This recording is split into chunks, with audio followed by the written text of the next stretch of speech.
Chapter 1104. Tian, whose heart bled at the sight of such heavy losses. These were all elite warriors. Losing any one of them would cause him to feel heartache, not to mention losing so many of them at once.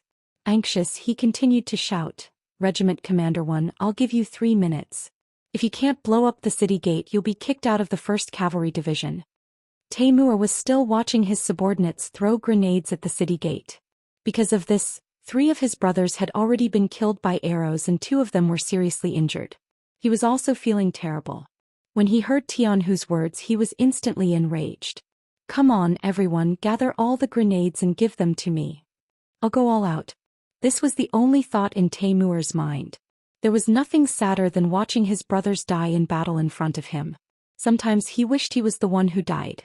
In order to reduce the losses and open the city gate faster, Taimur decided to go all out on his own. No one dared to disobey their regiment commander's orders. The soldiers around him quickly gathered the grenades and delivered them to Taimur. Everyone seemed to know what their regiment commander was going to do. One of his company commanders took the initiative and said, "Regiment commander, let me go. The power of so many grenades combined is too great. It's too dangerous. Our regiment can't do without our regiment commander." "Yeah, we can't do without our regiment commander," the other soldiers chimed in. "Cut the crap. I know what I'm going to do." Taimur didn't intend to listen to everyone's opinions. This was because he knew that this was an extremely dangerous move. What was dangerous was not whether they could reach the city gate, but the power of so many grenades exploding at the same time. The shock wave from the explosion would often cause people to be affected before they could completely retreat. That was the real danger. But so what if he knew it was dangerous? He was the regiment commander and enjoyed more glory than anyone else. When there was danger, he should naturally be the one to face it. Only then would he be worthy of everything he was enjoying now.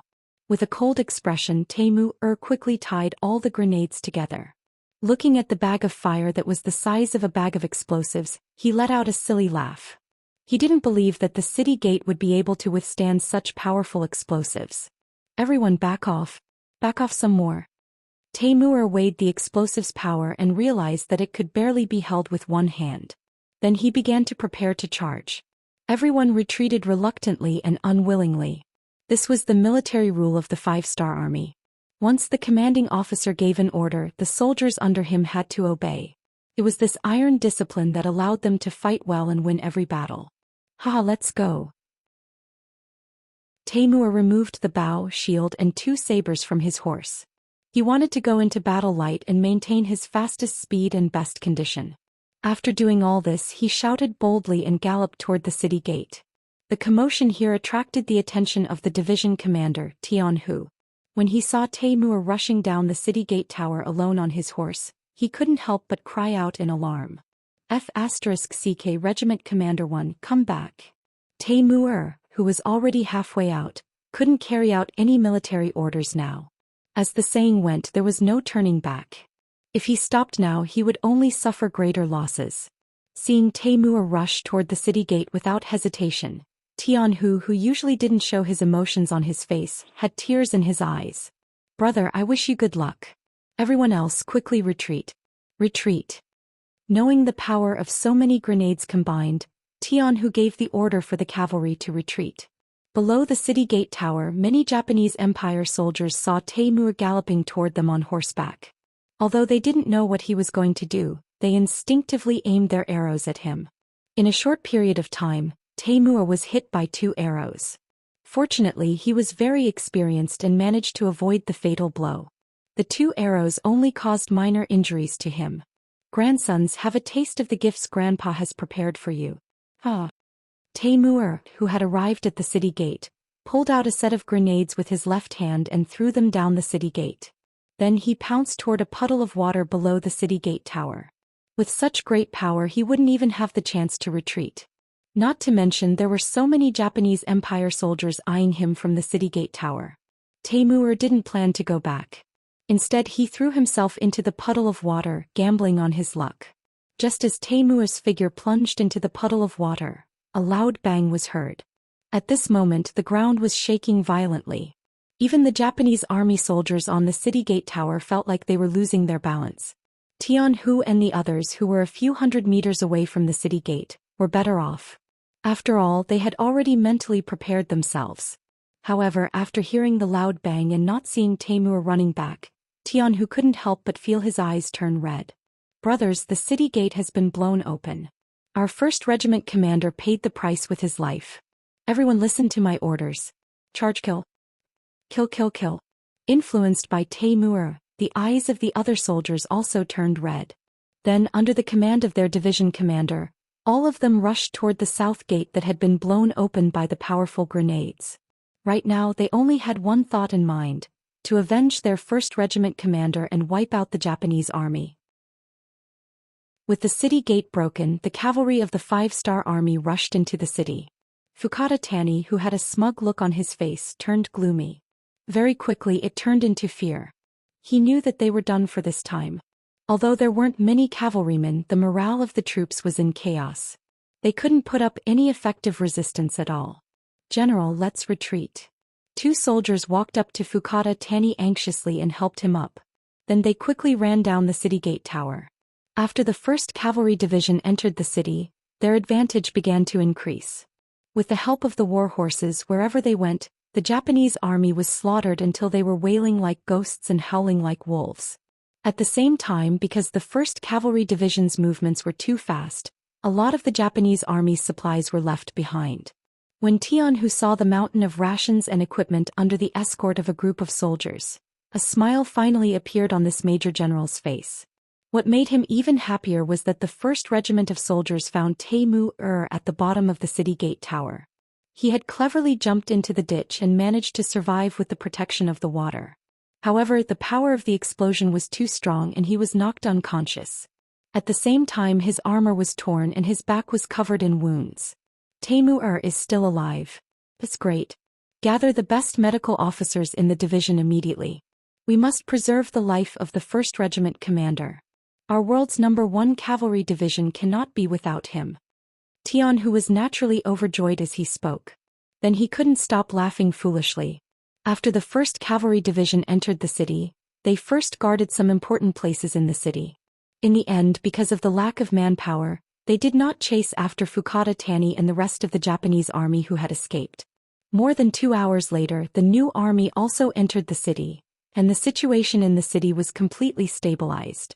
At this point, it could be announced that Ping and Beijing had completely fallen into the hands of the 5-star army. Yang Qindong entered Ping and Beijing the next afternoon accompanied by Junko.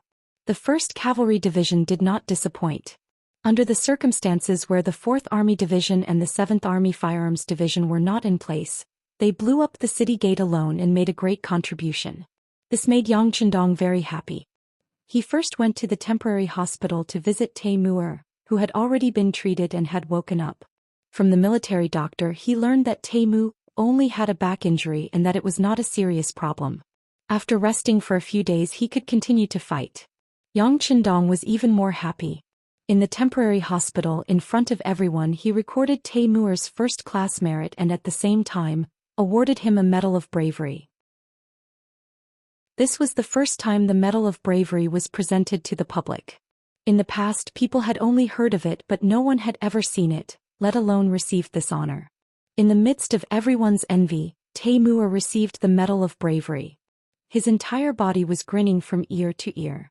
At this moment he enjoyed everyone's congratulations and blessings, but he also enjoyed all the envy and jealousy. Major General Tian, who was also one of them. He had also dreamed of receiving this Medal of Bravery one day. This was the only way to prove his strength. However, this time not only did he not receive it, but he was also reprimanded by Yang Qindong. Didn't I say that regimental officers can't casually charge with the army? You, on the other hand, directly let the regiment commander take the risk. Fortunately, nothing happened to Taimur. Otherwise, I would definitely punish you. After there was no one else around, Yang Qindong's face turned cold as he reprimanded Tianhu. Teacher, I was wrong. Tianhu, who had always been proud, did not even dare to breathe when facing Yang Qindong. He knew very well who gave him everything he had. And this time he was indeed a little reckless. Seeing that Tianhu's attitude of admitting his mistake was not bad, Yang Qindong's anger subsided. Alright, don't do it again. Also, you guys have worked hard this time. When you go back, look for Beta Persei. He will prepare enough wine and meat for you to celebrate. Hey. When he heard that there was a celebration, Tianhu chuckled. At this moment he was no different from a child who had received candy. This was all because this celebration was arranged by his teacher for the 1st Cavalry Division. This was enough to prove that their division's performance in this operation was the best, and the best. Just as Tianhu thought, once the news that the 1st Cavalry Division was allowed to hold a celebration by Yang Qindong spread, it attracted the envy and jealousy of the other divisions. Chapter 1105. The 5-star army was usually treated very well. Even when there was no war, they were always given food and wine. However, this celebration banquet was different. The 6th young master had given them special permission. This proved the importance of the 1st Cavalry Division. We have to perform well. Next time we can't let the world's 1st Cavalry Division get all the glory. Su He, the commander of the new 3rd Army, called over a few of his division commanders and said with high fighting spirit, "That's right. As long as we work hard, the new army will definitely be the one celebrating next time," said the division commanders in unison. The same scene was happening in the other units as well. Even the 4th and 7th divisions of the Lu army were not spared from this. The cold front represented the most elite troops. However, ever since the 1st Cavalry Division appeared, they had lost a lot of their limelight. Because of this, the division commanders of the 4th Division and 7th Division were very depressed. They secretly decided that they would perform better in the next battle. They wanted to prove to the world that the cold front was still the cold front. They were still the most powerful existence. An army's morale, equipment, and combat power were the comprehensive criteria to determine whether an army was strong or not. Everyone had their own thoughts. How to unify these people's thoughts and unleash double the power of an army was something the commander had to consider. If the commander was good, it was very likely that 10,000 people could unleash the combat power of 20,000 or even more. On the other hand, if the commander was not good, the 10,000 people might not even be able to unleash half of their combat power. A single celebration banquet was enough to ignite the fighting spirit of all the troops. This was the embodiment of Yang Qindong's talent in commanding. In particular, Teimu'er receiving the 1st Hero's Medal had greatly stimulated the others. Teimu'er used to be a Manchu. He was promoted to the Han race because of his outstanding performance. He had received the 1st Warrior's Medal, which was more representative. It showed that the 6th young master treated everyone equally. At the same time, it also encouraged more people. They believed that as long as they did not care about their background, they would also have a better performance and receive more honor through hard work. The appearance of the celebration banquet and the warrior medal had already excited the soldiers of the 5-star army stationed in Ping and Beijing. They couldn't wait to fight on the battlefield. They needed a better opportunity and platform to perform. Yang Qindong didn't seem to care about all this. At this moment he was accompanying Princess Junko in the imperial palace in Ping and Beijing. When he returned to this place again, the environment had not changed much, but his companions had indeed changed. Now that her father and mother were gone, Junko could only rely on her husband Yang Qindong. In a long corridor in the imperial palace, Junko leaned into Yang Qindong's arms like a little bird. Her eyes were looking at Mount Fuji, also known as Sakura Mountain, not far away. "King, you will accompany Junko until she is old, right?" "Yes." "King, you will never abandon Junko or dislike Junko, right?" "Yes." "King, even if Junko is old and no longer young and beautiful, you will still like Junko, right?" "Yes." "King, yes." Weihara Toda, who was on his way to the Northern Land Road from the Shanin Road, received the news that the 5-star army had conquered Ping and Beijing. So fast. When he received the news, Weihara Toda was resting in a temporary tent, and then his face showed a shocked expression. He thought that with the strength of the 5-star army, conquering Ping and Beijing with only 30,000 people was just a matter of time, but he did not expect it to be so fast. From the beginning to the end of the attack, it was less than 2 days. Did the seemingly well-defended Japanese Empire's Kyoto fall just like that? He did not know whether he should be lamenting the incompetence of the Supreme General's subordinates, or the 5-star army was too powerful. But no matter what the result was, Uehara Toda knew that he should speed up. He wanted to take advantage of the fact that the Supreme General was heavily injured to fight back. He wanted to let others know that not only was the 5-star army good at fighting, but he was also very good at fighting. Pass down the order, don't rest, immediately speed up the march, reach Ekizen Prefecture as soon as possible, and stab Ashikaga Yoshimasa in the ass. Uehara Toda was stimulated and finally decided to speed up the march. He, who was eager to make a contribution, did not know that there was a big ambush waiting for him in front. Ruan Narrow area, adjacent to the Shanin Road's Danho Prefecture, is the gateway to the Northern Land Road. Uehara Toda suddenly appeared with 70,000 soldiers, and it seemed to have caught the enemy off guard. After resisting for a while, the Supreme General's army began to retreat, giving up the entire Ruan Narrow area, and Uehara Toda won the first battle. After winning the first battle, Uehara Toda's morale quickly swelled, and he continued to send his troops to Etsu Prefecture. In his opinion, the Supreme Generalissimo should be focused on dealing with Hirai Ueda, and he would not have time to deal with him. This was his chance. Ekizen Prefecture, one of the largest prefectures in the Northern Land Road. Here, the Maori regularization led 100,000 Japanese army to wait for the arrival of Uehara Toda. In order to lure this opponent to appear faster, the Japanese army in Ruan Narrow area took the initiative to retreat. All of this was also the order of the Maori regularization. The purpose was to make the opponent proud and arrogant, and then when the opponent was the most complacent and the defense was the most lax, they would give a heavy blow, proving to the Japanese Empire that the Supreme General's army was still the most capable. Dashi River is the burial ground that the Maori regularization prepared for Uehara Toda's 70,000 soldiers. This is a river that was brought inland by the sea. In the beginning it was used to irrigate the farmland. Later, after the passage of time, it became a large river that was 17 or 18 meters wide. It meandered along the side of the road, like a long dragon entrenched in this area.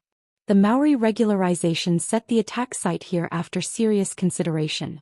With the river as the base, once the battle starts, the existence of Dashi River will become an excellent cover, allowing him to launch all kinds of attacks as he pleases. The Dashi River was blocked by a dense forest. It was precisely because of the existence of this forest that soil erosion was prevented, which prevented the river from continuing to expand. The Maori regularization's backup plan was placed in this dense forest.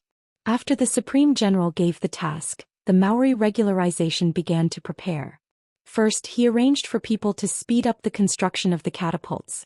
He doesn't need to attack too far away as long as the catapults can hit more than 40 meters away, that is, 120 meters away. At that time he is confident that the enemy can only defend and not attack. The requirements are not high and he has the full support of the Supreme General, and the construction is in the dense forest so he can use the nearby materials. 300 small catapults were quickly built, and after experiments, it was confirmed that the catapults can hit more than 50 meters to 100 meters. The Maori regularization was already very satisfied. 10,000 soldiers were left in the dense forest, and an average of 30 people were left in front of each catapult. It was enough. Mao Lijing brought the rest of the 90,000 soldiers to the other side of Dazahi, hiding in the uneven terrain about 5 miles away from Dazahi. Now what he has to do is wait for the fish to take the bait. Completely unaware of all this, Uehara Toda, who was eager to prove himself, only arranged some scouts to do the preliminary battle, and quickly went all the way to Ekizen Prefecture. When those scouts passed by one side of the Daji River, they didn't stop there. Because such a wide river was the safest place. Nobody could make use of such a terrain to set an ambush. However, they ignored the dense woods behind the river. After 6 days of preparation, Uehara Toda appeared, and together with him, there was a vast army of 70,000 soldiers walking on the official road, and looking from afar there was no end to it. However, for many people, this would be the last time they would walk on this land because it wouldn't be long before they would meet the King of Hell and become a soul without a physical body, or even a pile of bones without a soul. Perhaps the shinobi wanted to destroy Uehara Toda, but in the afternoon he ordered the army to stop and camp, and stop at the side of Dashi River. Maybe he thought that resting by the river would be safe and solve the problem of the army's water source. When the Maori regularization, who was already prepared to attack, heard this news, he almost jumped up in excitement. In the end, he suppressed his excitement and decided to change the time of the battle. When the opponent's military tents are set up, and when the opponent's army is eating, he will launch a fierce attack and he will get the best result. More than an hour later, the sky gradually darkened, and the smell of food wafted out of the camp by the river. At this time, countless boulders suddenly fell from the sky. Some of them were catapults that threw gunpowder that the Neon had learned from the Great Ming Dynasty. For a time, it was like a heavy rain falling into Uehara Toda's army, making the 70,000-man army dizzy. The sudden attack, whether it was the gunpowder or the boulders, most of them fell beside the military tents, and some of them accurately fell in the military tents, killing many people on the spot. Watching this scene, Uehara Toda, who was lucky enough not to be hit, was scared and horrified. He did not expect that the Grand General had already sent people to stop him. To think that he had thought that no one would know about his actions. But at this moment he didn't have time to think about why the news was leaked, why the army general's army was defeated again and again, and why he prepared an ambush in advance and organized this unexpected counterattack. Now he was only thinking about how to counterattack and stabilize his position. Under Yang Qindong's orders, the secret letter that Dao Xiao forced Ning Shidoxiu to write finally worked, and it gave Ashikaga Yoshimasa more time to react, which led to Uehara Toda's current disaster. Chapter 1106. After all, Uehara Toda was the general of the army, and he had been in charge of the mountain for many years, so he still had basic military knowledge. Through the trajectory of the falling boulders, he quickly locked the location of the attack behind the dense forest. He immediately ordered people to try to shoot arrows into the dense forest, wanting to reverse the situation in one fell swoop. Maori regularization was already prepared for this. With the dense forest as a defense, ordinary arrows couldn't shoot in at all, not to mention that the ambush team was already far away from the range of the arrows. On the other hand, the catapults were launched from a distance and could ignore the dense forest. This created an overwhelming advantage. They could only take a beating and not hit anyone. After an hour of attack, who knows how many explosives and boulders fell in the encampment, who knows how many people were killed and injured. Finally, the attack slowed down, and the materials that had been prepared for several days were about to be used up. The main character Mao Lijing appeared. As early as half an hour ago he actually started the operation, but because of the distance he always needed time to close the distance between the two sides. When they could finally see Uehara Toda's army camp, it happened to be when the catapults stopped working. Then, under Maori regularization's order, the 90,000 troops were like a swarm of wasps, densely packed and overwhelming. If the army wasn't in chaos, 70,000 people would have the power to fight 90,000 people. On the contrary, Uehara Toda, who was defending, might have a certain advantage. But now the army was scattered and the casualties were heavy. Under the chaos of the army, how could they organize a decent counterattack? Seeing the dense enemy rushing over, the army's morale quickly collapsed. The 70,000 troops didn't even have the chance to organize a decent resistance, and they were scattered by the flow of soldiers coming from afar. The army was defeated like a landslide. At this moment, only such words could be used to describe it. Faced with the sudden arrival of Maori regularization's 90,000 troops, it was like a divine army descending from the sky. On one side, the army's morale was scattered, and on the other side, the battle was about to end before it even started. This was not a fair battle. If Uehara Toda could make the right judgment from the beginning of the attack and lead the troops to escape from here, maybe he could return to the mountain inn and find a way to reorganize. But now Uehara Toda, who didn't have time to make any preparations, was surrounded by Maori regularization and then killed in the chaos. Uehara Toda was dead. Uehara Toda, who controlled the 80,000 troops and the actual ruler of the mountain in the mountain area, was dead. His death also meant that the series of treaties he had signed with Yang Qindong had become a waste of paper. After receiving the news through the telegram, the special envoy who signed the contract got up and walked toward the Great Zay County Magistrate's mansion. Days mountain in the mountain in the mountain in the mountain in the mountain. The warlord in charge of guarding this place was called Sensei Naganabu. He was the leader of the younger generation of the Kozii family, and he was also the person who was chosen by Yang Qindong. The Kozii family was a family with a long history in the Japanese Empire.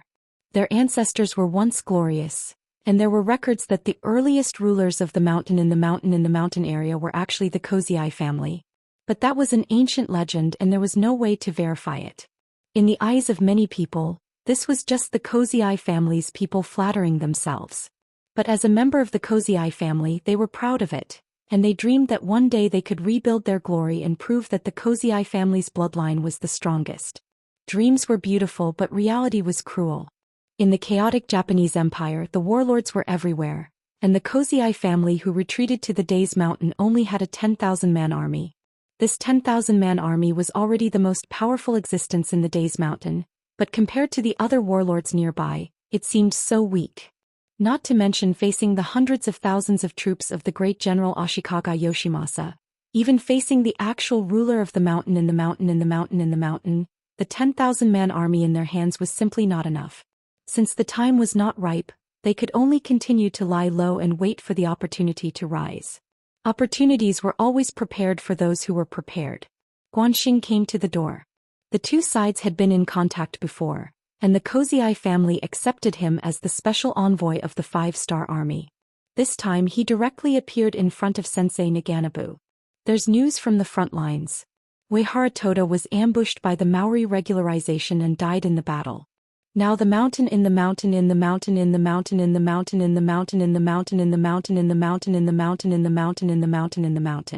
the great general's tentacles are about to reach here.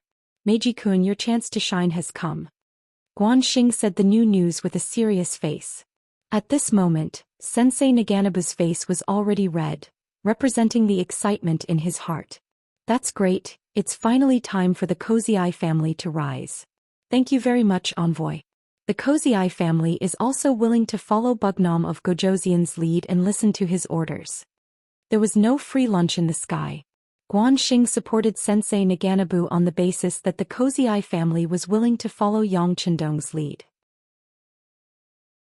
Without this premise, a small county magistrate with a 10,000-man army wouldn't be able to afford Guanxing's personal visit. Very good, I will convey your loyalty to Bugnam of Gojoseon. Let's proceed according to the plan. Rest assured, Meiji-kun, the 5-star army will cooperate with you in the dark. Guanxing nodded with satisfaction. One needed a chance to rise while the other needed a puppet to achieve his goal. The two sides hit it off and quickly walked together. Yang Chendong's plan was finally revealed. The so-called alliance with Uehara Toda was just a formality. There were too few things that Uehara Toda could ask for help from him. If he supported him greatly, he might be able to severely damage the great general's forces and even defeat them. But who could guarantee that after victory Uehara Toda wouldn't become the next great general? Since he couldn't be controlled, he might as well not control him and just treat him as an abandoned pawn. This was why Dao Xiao forced Ning Shidoxiu to write a letter so that Ashikaga Yoshimasa could make preparations in advance. When the plan reached this point, Sensei Naganabu, who could be controlled, appeared. He would become the representative of the 5-star army and help them unify the Japanese Empire. Sensei Naganabu, who had the support of the 5-star army, was full of confidence. He first sent people to invite the two county magistrates to his house. At the banquet, a pile of silver was brought out. Pointing at the 200,000 taels of silver, Mingxi Changxin promised that as long as the two county magistrates recognized him as their leader, each of them could take 100,000 taels of silver back. At the same time, they would also receive a monthly payment of silver. If they achieved outstanding military service, they would also be heavily rewarded. No one wouldn't be tempted.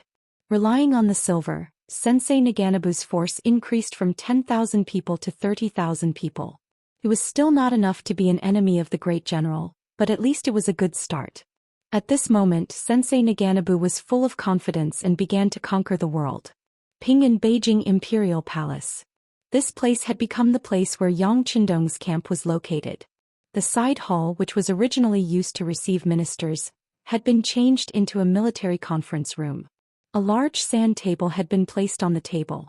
If one looked carefully, they would find that the Nanhai Road of Neon was marked on it. They had already occupied Pinyin, Beijing, Zikado, and Shanyodu. Now that Shanyodu had the Masayoshi family as their representative, the 5-star army's progress after entering the Japanese Empire could be said to be smooth. Considering the lack of military strength, Yang Chendong decided to stop expanding on land and set his sights on the sea.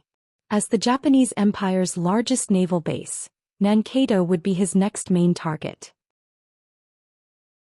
In the conference room, Yang Chendong's eyes casually fell on the commander of the C-4th Division, Ding Yan, and said, "Tell me about the situation." Yes, sixth young master. Ding Yan stood up, then picked up a wooden stick that had been placed earlier. He pointed to the sand table and said, "Everyone, please take a look. Nanhai Road is surrounded by water on all sides and the sea on the east side. It has become an independent existence separate from the entire Neon land. Especially GE Prefecture, which belongs to this area. It is located to the south of Ping and Beijing and can be a threat to us at any time. It really makes people restless." Nankado is also the base of the Japanese Empire's naval forces because of its unique geography. According to the Intelligence Department, there are thousands of ships and 400,000 soldiers in the Japanese Empire. Some of the ships are also equipped with earth cannons, which have an effective attack range of up to 1,200 meters. Although it is not as good as some of the Big F countries, it is not far behind. If the distance is too far, it will also become a threat. The commander of the Japanese Empire's naval forces in Nankado is called Mr. Kuroda. He is an experienced veteran of naval warfare. At the same time, he is also a direct subordinate of Ashikaga Yoshimasa. He is highly valued by him. Due to the geography of Nankado, there are many large reefs in the nearby waters. Once a large ship gets close and goes the wrong way, it is very likely to hit the bottom and sink. Although our intelligence department has worked very hard and obtained a lot of information about the geography of this area, no one can be sure that there is nothing left out. Before we have a complete understanding of the situation, I do not recommend launching a large-scale attack. Ding Yan was ordered to give a detailed explanation of the situation in Nanhai Province, including the comparison of the enemy's military strength and the comparison of the environmental conditions. Listening to this, the other officers at the meeting all had a solemn expression. Compared to the 400,000 soldiers of the Japanese army and more than 1,000 ships of various types, they still had the geographical advantage. On the 5-star army side, there were only High 4 and High 5 divisions. Together there were only 240 ships. Even if they added the 20,000 soldiers of the Korean Navy and more than 100 ships, there were only less than 40,000 soldiers and 400 ships. With less than 40,000 soldiers against 400,000, and 400 ships against more than 1,000 ships, this battle was not going to be easy. To be more precise, they would be thankful if the Japanese Empire's navy did not attack them, let alone take the initiative to start a naval war.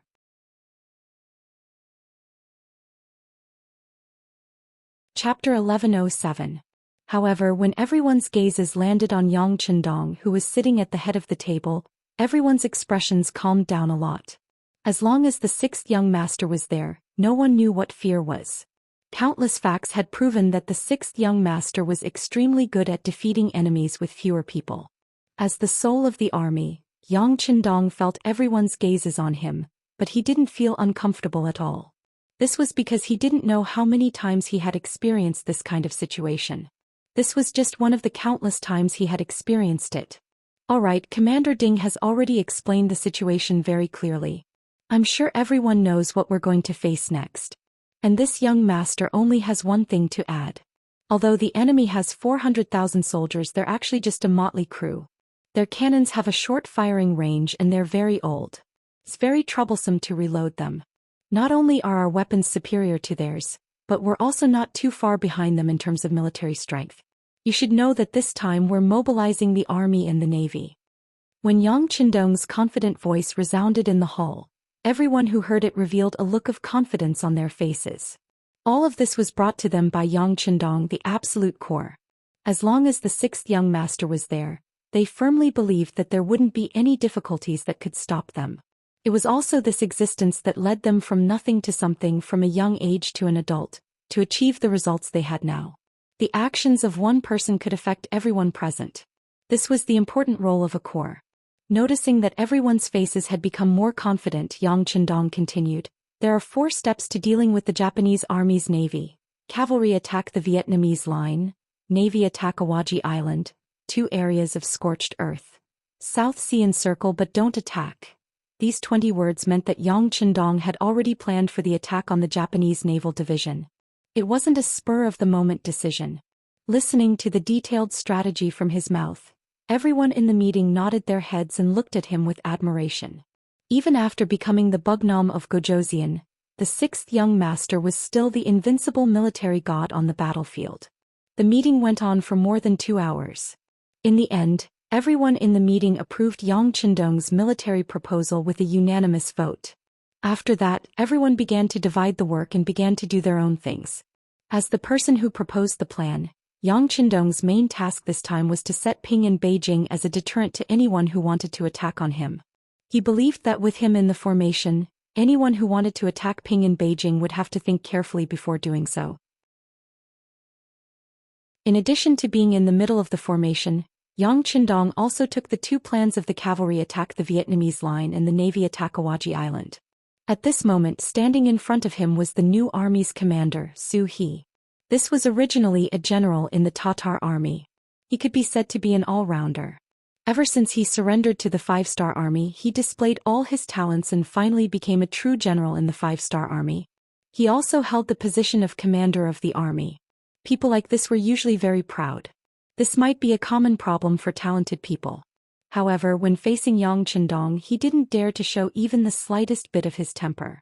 There was no other reason other than the fact that the strength of the person in front of him was far greater than his. Perhaps when 2 people's strength were equal, they wouldn't be convinced of each other's strength. Or if one side was slightly stronger, the other side would want to surpass him at any time. However, when one side was much stronger than the other, even if they tried to catch up, they wouldn't be able to surpass him in time. What was left was only admiration and admiration. Yang Qindong, who had the absolute right to speak and had absolute authority, faced Zhou Xian without any pleasantries. He directly said, "This time the 1st Cavalry Division will stay in Ping in Beijing. Next it will be the time for the new army to play the main role. Are you confident?" "Sixth young master, we are confident. I am willing to make a military pledge." Knowing that the world's 1st Cavalry Division was finally not going to steal the limelight, Zhou Xian immediately said with some excitement. Although he was very proud in his heart, even when the world's 1st Cavalry Division was established, he was a very popular candidate for the position of commander. Later he took the initiative to develop his style and gave the position to Tian Hu, which became a kind of story. There were also people who always talked about this matter. They said that even if Zhou Xian became the commander of the 1st Cavalry Division, he might not be worse than Tian Hu. Every time he heard this, Zhou Xi's face would have a satisfied and humble smile. However, only he knew in his heart that Tian Hu was indeed very capable. Even if he didn't choose to give up at that time and really became the commander, he might not be able to do better than Tian Hu. Although he admired Tian Hu's ability in his heart, the proud Zhou Xian wouldn't say it out loud.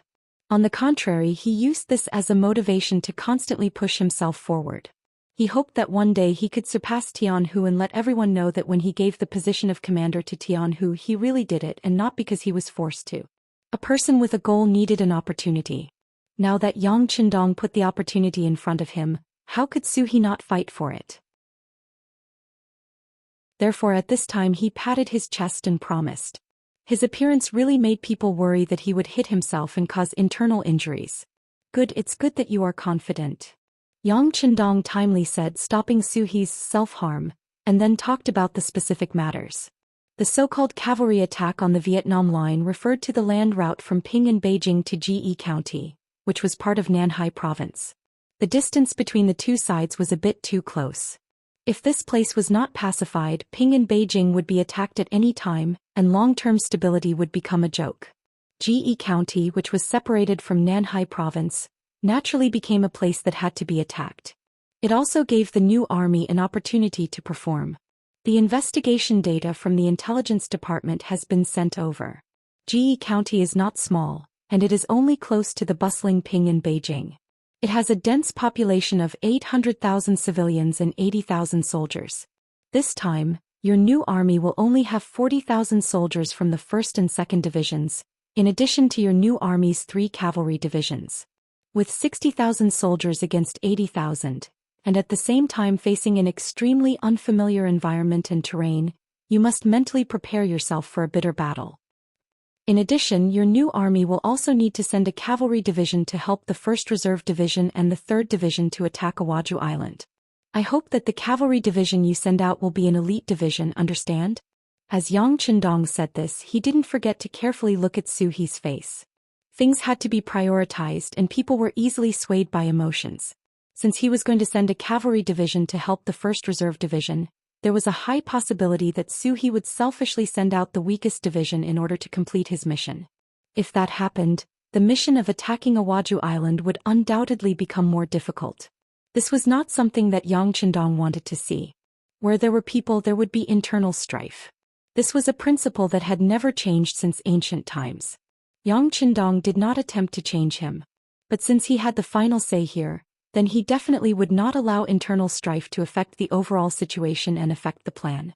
If someone really did that, then they should just go to wherever it was cool and stay there. It was not easy to find a 3-legged toad, but there were plenty of 2-legged people. Hearing Yang Qindong's reminder, Su He immediately stood at attention and said solemnly, "6th young master, please do not worry. Su He will not let you down. The cavalry division sent to Awaju Island will definitely be the most elite." Very good. This is actually to help you complete your mission better. Because once we attack Awaju Island, the 1st Reserve Division will come back to reinforce you. At that time it will greatly reduce the pressure on you. Do you understand? Yang Qindong nodded in satisfaction. He believed that since he had said this much, as long as Su He was not stupid, he should know how to cooperate. Su He left. The military plan was already in his heart. Next, he called a meeting with the 4 division commanders to discuss the matter of sending out troops. After he left, the 1st Reserve Division's division commander, Su Kuda, walked into the main tent with a face full of excitement and came in front of Yang Qindong.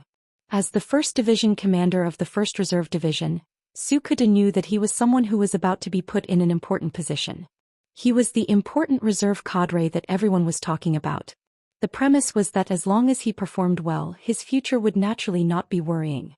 Therefore, during his time as the division commander of the 1st Reserve Division, he scrupulously abided by his duties and only focused on his job. That was to gather the veterans who had been on the battlefield and had been tempered by the battlefield under his wing. He took care of them and trained them strictly. Considering that the 1st Reserve Division did not have any war missions and only continuously absorbed qualified and mature veterans, and continuously accommodated them, it caused the original 20,000 people of a division to reach the current 35,000 people. It was completely qualified to be called an army. Although he was called a division commander, he was indeed leading an army of soldiers. If it were any other general, they would have already become arrogant. At the very least, they would have taken the initiative to ask for money and use this to expand their influence. However, when it came to Su Kuda, he did not do that. Not only that, but he also changed from a division commander to a logistics manager. Considering that the soldiers were from various ethnic groups and regions, he did his best to care about their lives and not let them have the thought that they were excluded from the collective. It was precisely because of his correct guidance that although the composition of the 1st Reserve Division was extremely complicated, there were no incidents of infighting among the soldiers. This was already very difficult. This naturally attracted Yang Qindong's praise and attention. Since he was a useful talent, Yang Qindong naturally would not let his own hands be covered in dust. This time he called Su Kuda over to assign him an important military mission. Good steel could not always be polished. It had to be unsheathed to see blood.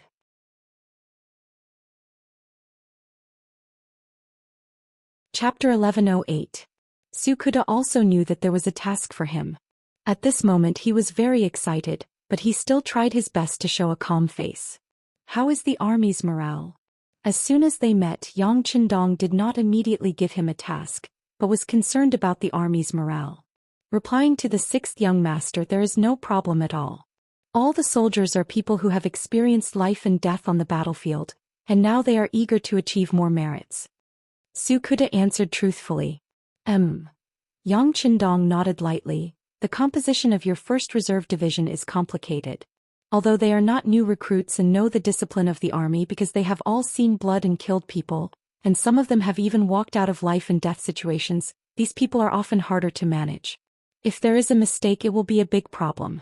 As the head steward, you have to put in a lot of effort, especially thinking you can't stop for a moment.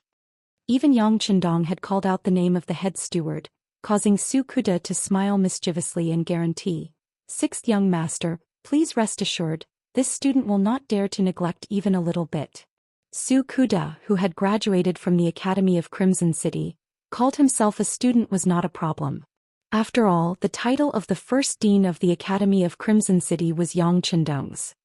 It's good that you have such confidence. Since that is the case, I can pass on the next task to you without worry. Come, tell this young master what you know about Awaju Island. Yang Qindong began to test the other party. Many times in a war you need to know yourself and know your enemy. It is not something that can be done well just by being hot-blooded.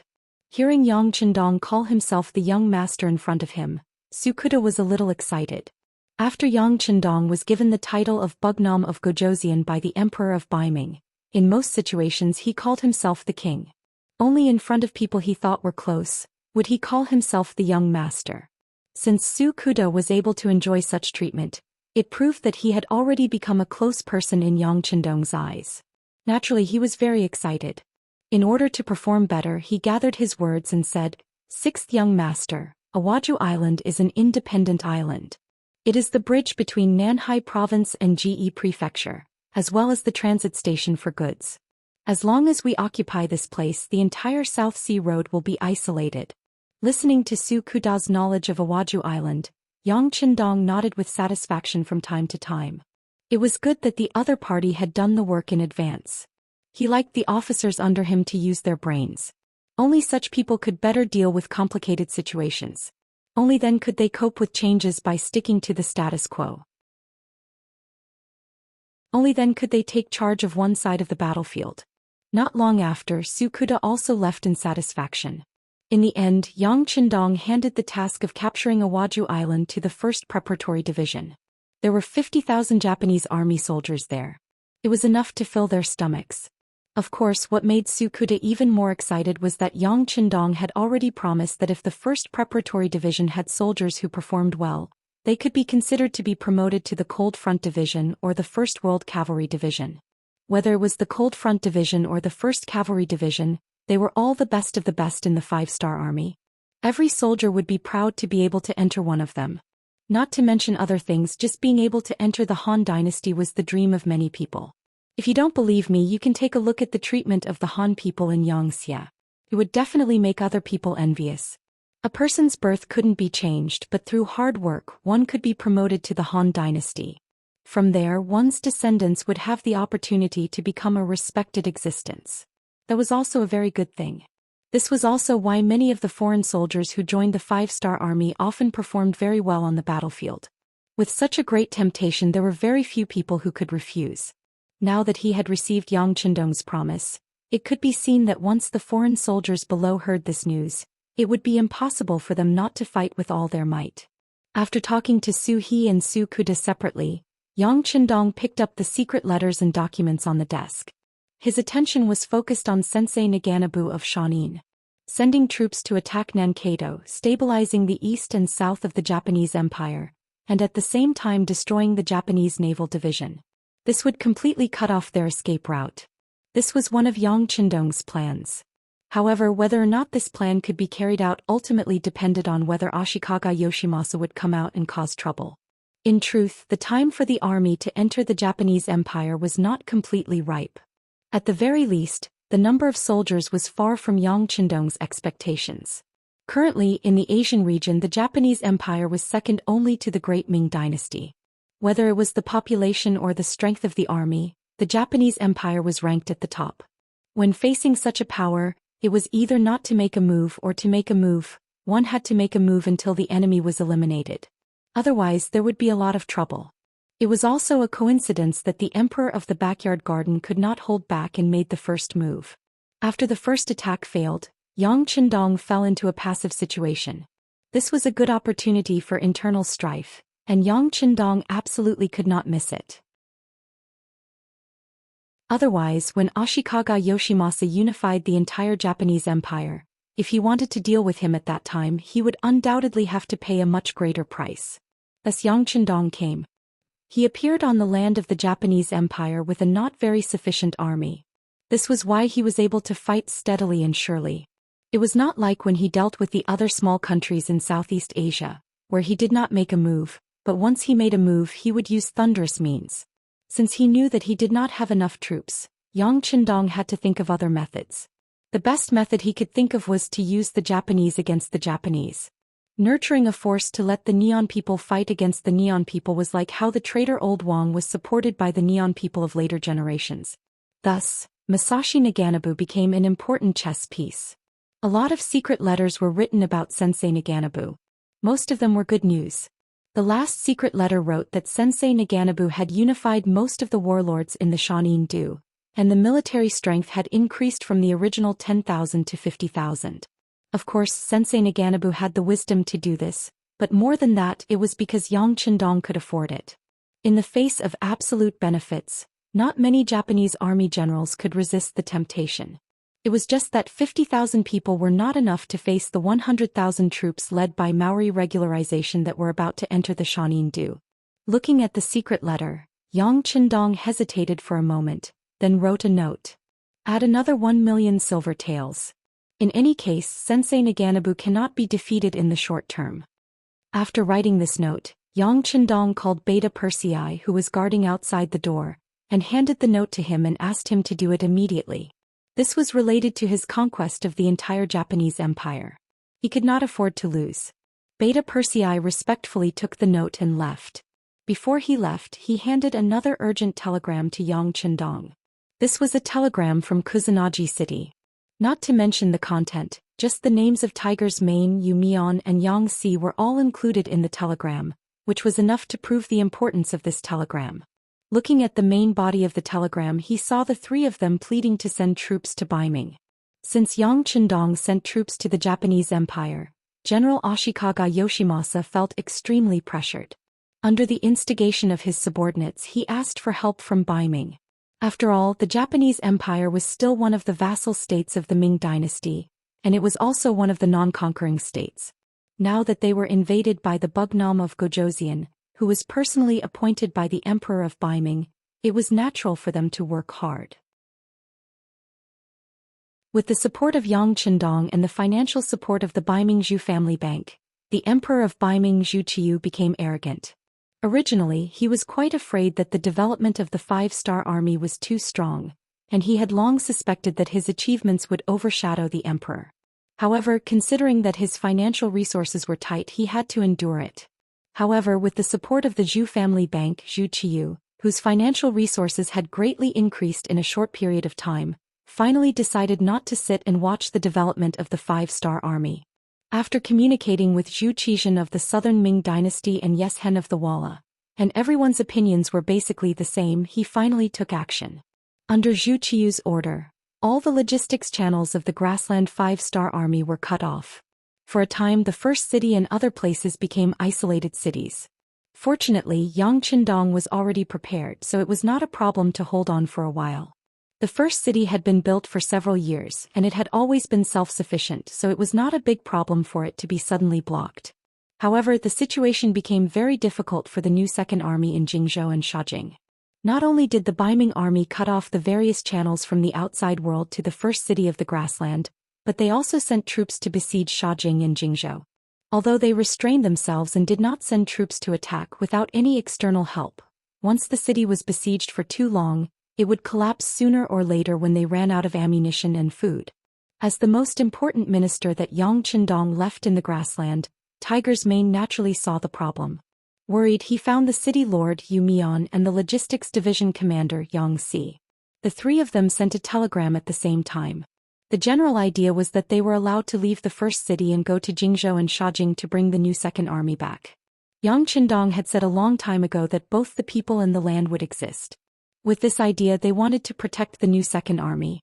However, such a move would inevitably pass through the area controlled by the Baiming army. If it was not done well, it would cause a big change. Therefore, they asked for instructions from Yang Qindong.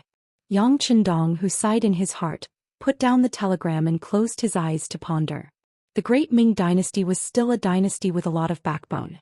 Yang Qindong himself did not deny this. It was just that he was too deeply immersed in Confucianism and was used to a comfortable life. It was inevitable that his vision was not long-term enough. Moreover, after Zhu Di, none of the successive monarchs had the intention to expand. It was this period of peace that gave the Western countries a chance to catch up with them. It was precisely because he knew this that Yang Chendong would not let such a thing happen again. He did not want his descendants to blame him. Even if their ideals were not the same, there would be a war sooner or later. However, starting a war now was not what Yang Chendong wanted.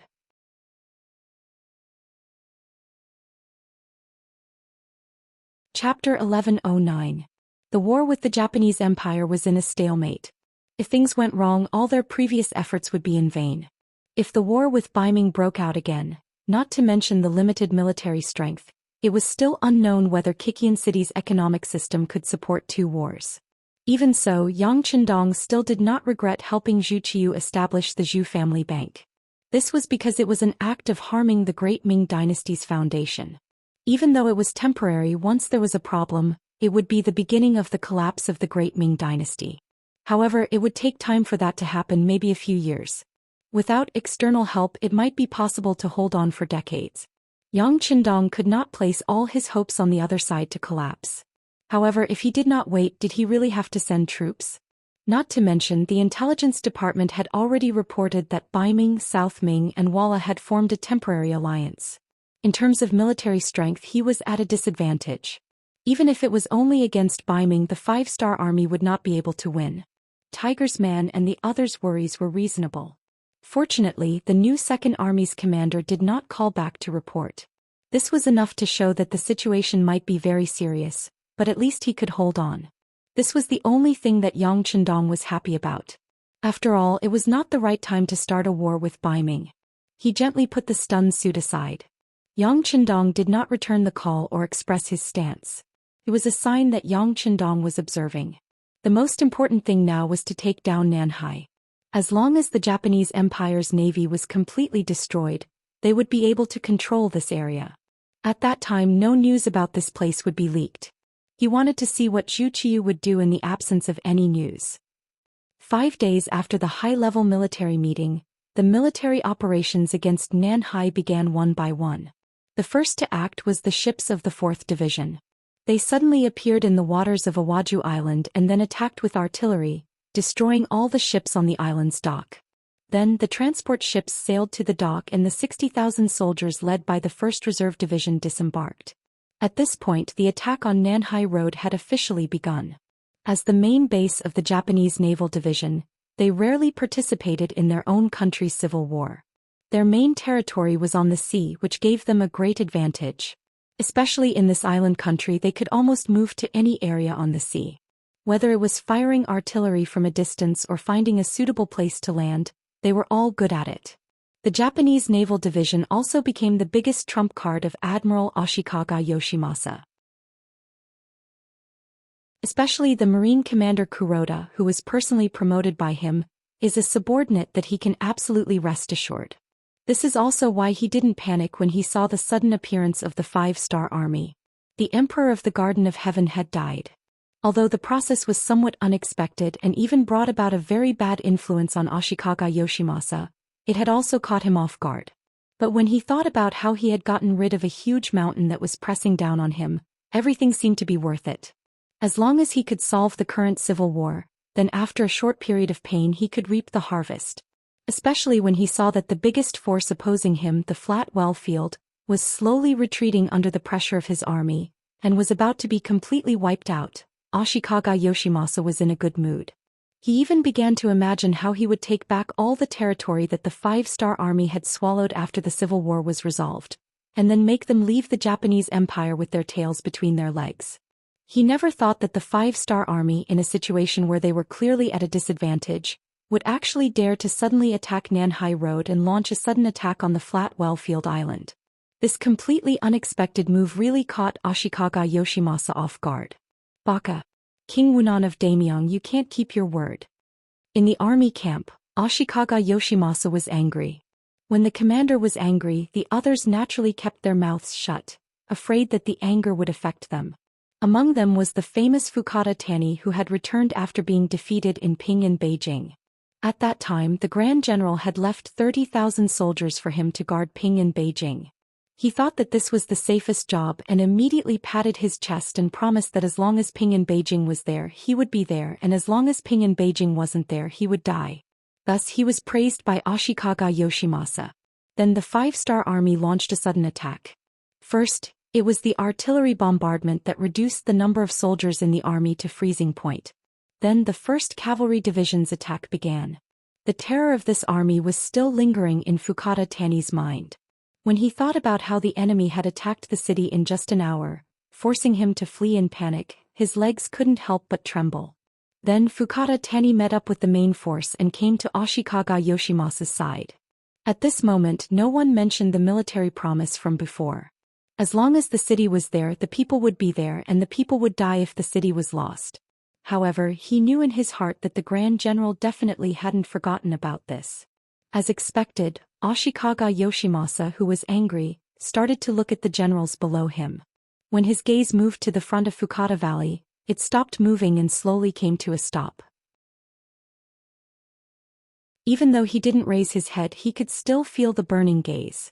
Fukada Tani slowly raised his head and saw Ashikaga Yoshimasa's scrutinizing gaze. This scene scared him so much that he almost screamed. Fukada Tani raised his head, and then his face was filled with fear. Ashikaga Yoshimasa didn't care about this, because he had already spoken. Kun Fukada, I'll give you 50,000 soldiers. Can you take back Ping in Beijing? This sentence could be understood as giving you a chance to make up for your mistakes. Do you want to take it or not? The strength of the 5-star army had already been proven. Let alone 50,000 soldiers, even if they doubled it by 100,000, so what? He didn't see the Maori regularization who led 100,000 soldiers to attack and defeated and killed the hegemon of the Shanin Road, Uehara Toda, didn't seem to have any intention of moving towards Ping in Beijing. Instead he went to the Shanin Road. Even this famous general knew to pick on the weak. Fukada Tani was far inferior to this person in all aspects. How could he take back Ping in Beijing? Ping in Beijing was lost in his hands. Now was equivalent to giving him a chance to make up for it. If he refused out of fear, with Ashikaga Yoshimasa's temper, he would probably never be able to make a name for himself. Whether he stretched his neck or retracted his neck, he would be stabbed.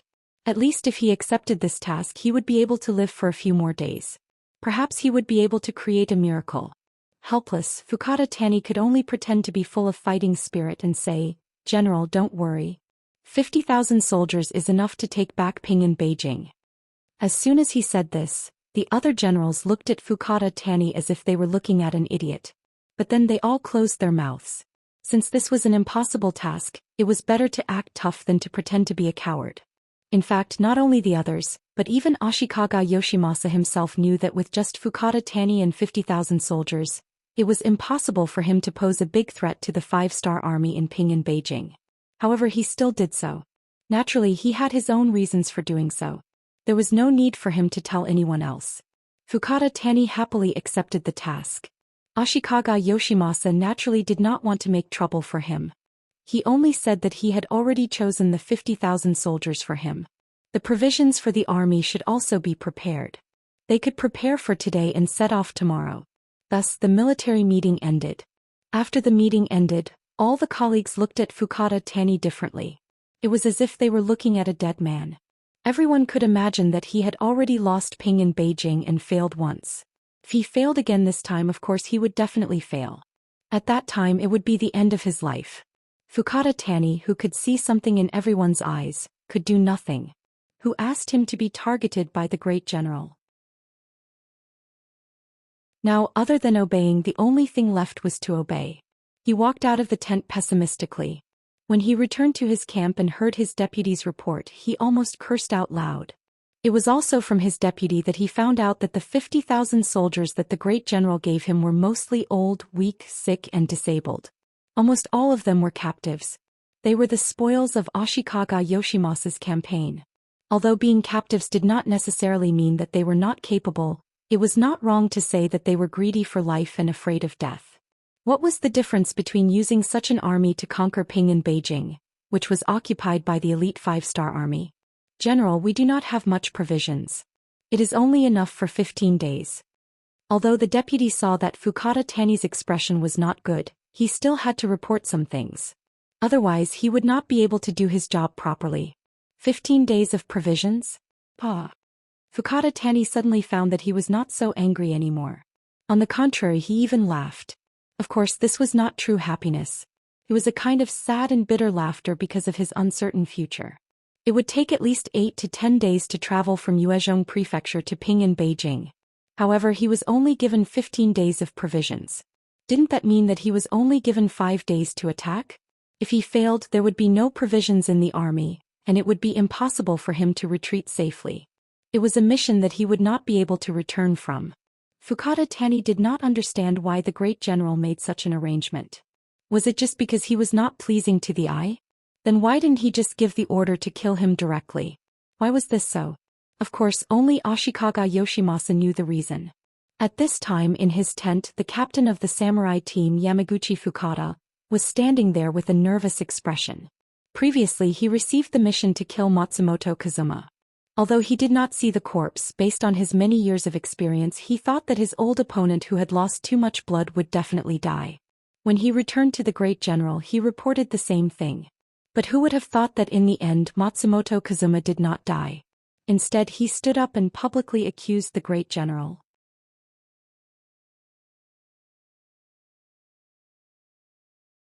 Chapter 11:10. Yamaguchi Fukada had been nervous about this matter. He didn't know how the Supreme General would punish him. This time he was called to the main tent.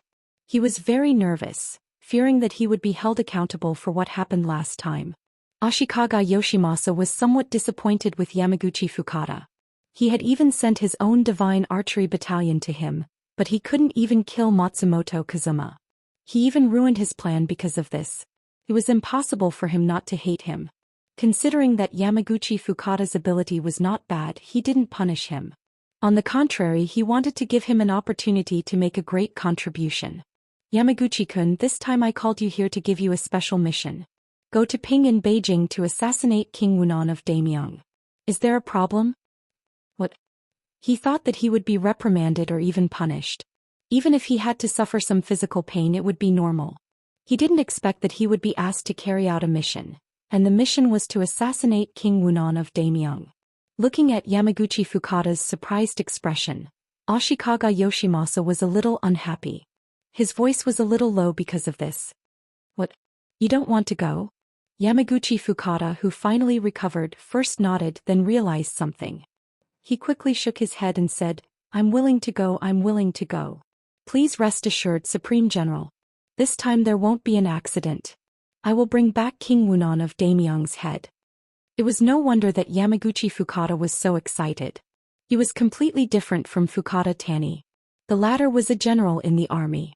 He paid attention to controlling the overall situation on the battlefield and strategizing. Since he was a martial arts expert, he should be carrying out a special mission. It would be a great waste to throw such a person into the battlefield and fight him openly. It was precisely because of his position that Yamaguchi Fukada knew that his opportunity had come after hearing the Supreme General's mission. If he could complete it well, it would be a matter of fame and fortune. It would also make up for some of his previous mistakes. He wouldn't have to live in fear in the future. Yamaguchi Fukada's excitement was within Ashikaga Yoshimasa's expectations. If samurai were afraid and knew fear, then perhaps the Japanese Empire would really be hopeless. After getting a satisfactory answer, Ashikaga Yoshimasa reached out and patted Yamaguchi Fukada's shoulder. He said very encouragingly, very good. There will be people in Ping and Beijing who will cooperate with you. Fukada Tani's 50,000 soldiers will also attract the enemy's attention and create an opportunity for you to act. Hey Supreme General, please rest assured. If I can't complete the mission this time, Yamaguchi won't come back. He made his own promise. Samurai were not like soldiers. They were true to their words. If they said so, then they would really live and die together with the mission. This made Ashikaga Yoshimasa even more happy. He seemed to have seen the scene of King Wunan of Daimyong being killed. At that time, the leaderless five-star army would be nothing in his eyes. On Yang Qindong's side, some information about Ashikaga Yoshimasa had also been sent to him. When he saw that the Supreme General of the Japanese Empire had sent 50,000 soldiers to attack Ping in Beijing, he couldn't help but smile. Did he think that 50,000 soldiers could threaten the safety of Ping in Beijing? The one who had come was Fukata Tani, whom he had defeated before. Yang Qindong really didn't know what to say. Of course he was not a god. He didn't know that a samurai team was secretly coming to Ping in Beijing to take his life. Now he was thinking about how to deal with the 50,000 Japanese army. Ping in Beijing had been occupied, but it wasn't very peaceful. After all, in the eyes of the Japanese Empire, Yang Qindong was an invader. Most of the people could only swallow their anger because of the strength of the five-star army. However, there were still some people who had been resisting. It was just like when they invaded China in the future. Many people resisted in various ways. Although they were called ordinary people, they were nothing in front of the armed soldiers. However, many ants could bite an elephant to death. Therefore, during this period of time, Yang Qindong had been leading the migration of people. Speaking of which, why was there so little resistance when Xianxia had occupied so many places? It was because of the migration of people. When a person wanted to resist and was suddenly transferred to another place, they would have to face a strange group of people or even a foreign race that they didn't know. Not to mention joining forces with others to organize a resistance. Whether or not they could do such a thing without being reported was something that they should be on guard against. Correspondingly, the most important thing to do in a foreign land was to find a foothold for oneself, not to think about the country and its people. Everyone was unfamiliar with each other and there was no basic trust between them. In order to live a better life in a foreign land, everyone was thinking of ways to build a solid foundation. At this time, if they could report other people's wrongdoings and gain the attention and rewards of the five-star army and Xianxia, it would be very beneficial for them to start a new life. People were selfish. After knowing that resistance was useless, the most they would think about was how to adapt to the situation and live a better life. It was with this mentality that the voices of opposition were completely suppressed, and they slowly moved towards a new life. Yang Qindong adopted the same strategy for the Japanese Empire. What he wanted was to break up the Japanese Empire and reorganize it. In the end, he wanted to completely kill some people's thoughts of revenge and resistance. The migration of people in Ping and Beijing was also in progress.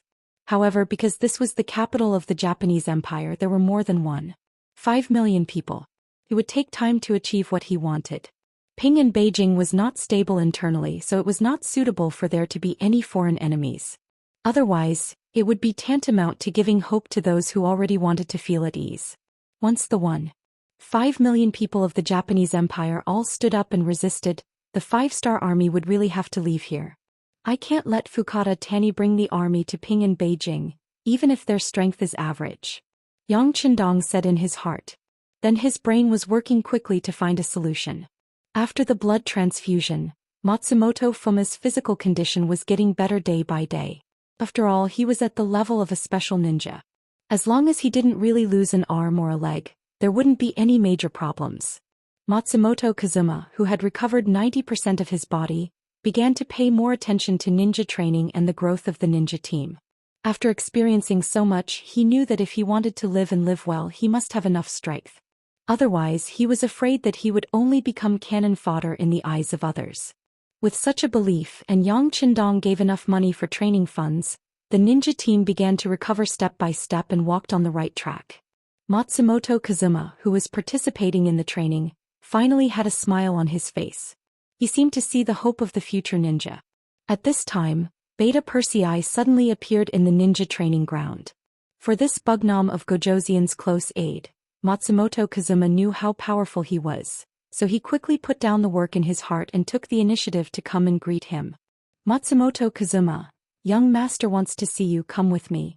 After just glancing at Matsumoto Kazuma, Beta Persei announced the purpose of his visit, then turned and left. The reason why he personally came to announce this task was to see the enthusiasm of the ninja training. Now that he has a general impression, he can go back and report. Knowing that Bugnom of Gojoseon wanted to see him, Matsumoto Kazuma didn't dare to have any neglect. After agreeing, he walked behind Beta Persei.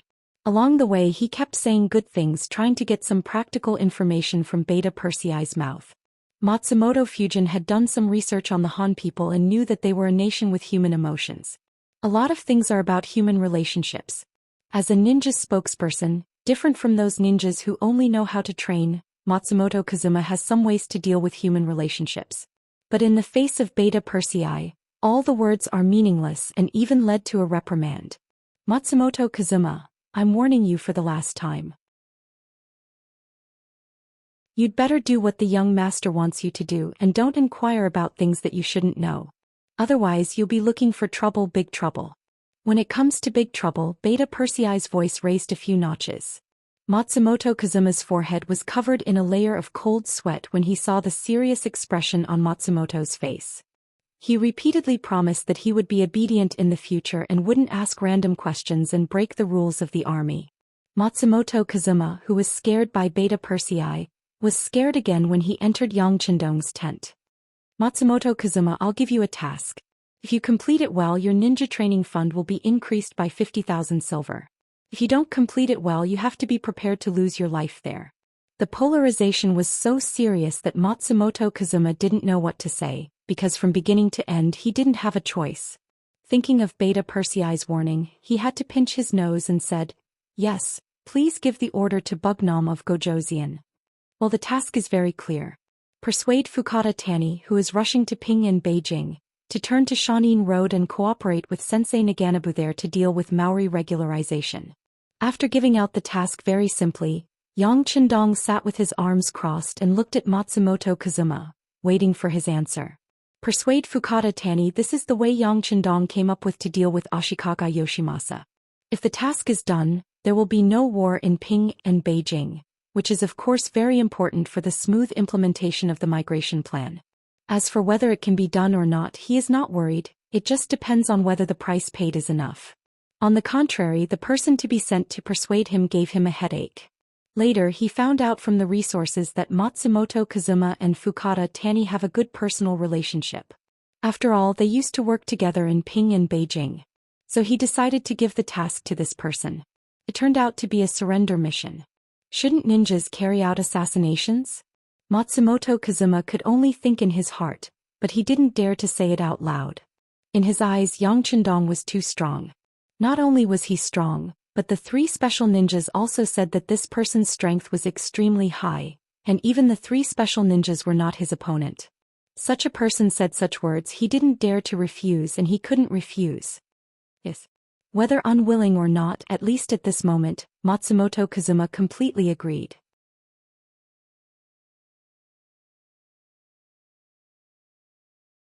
Chapter 11:11. Northern Road, Ruasua County. This was the border between Shanin Road and the Japanese Empire's capital. Ping and Beijing was in the south. They took their time along the way.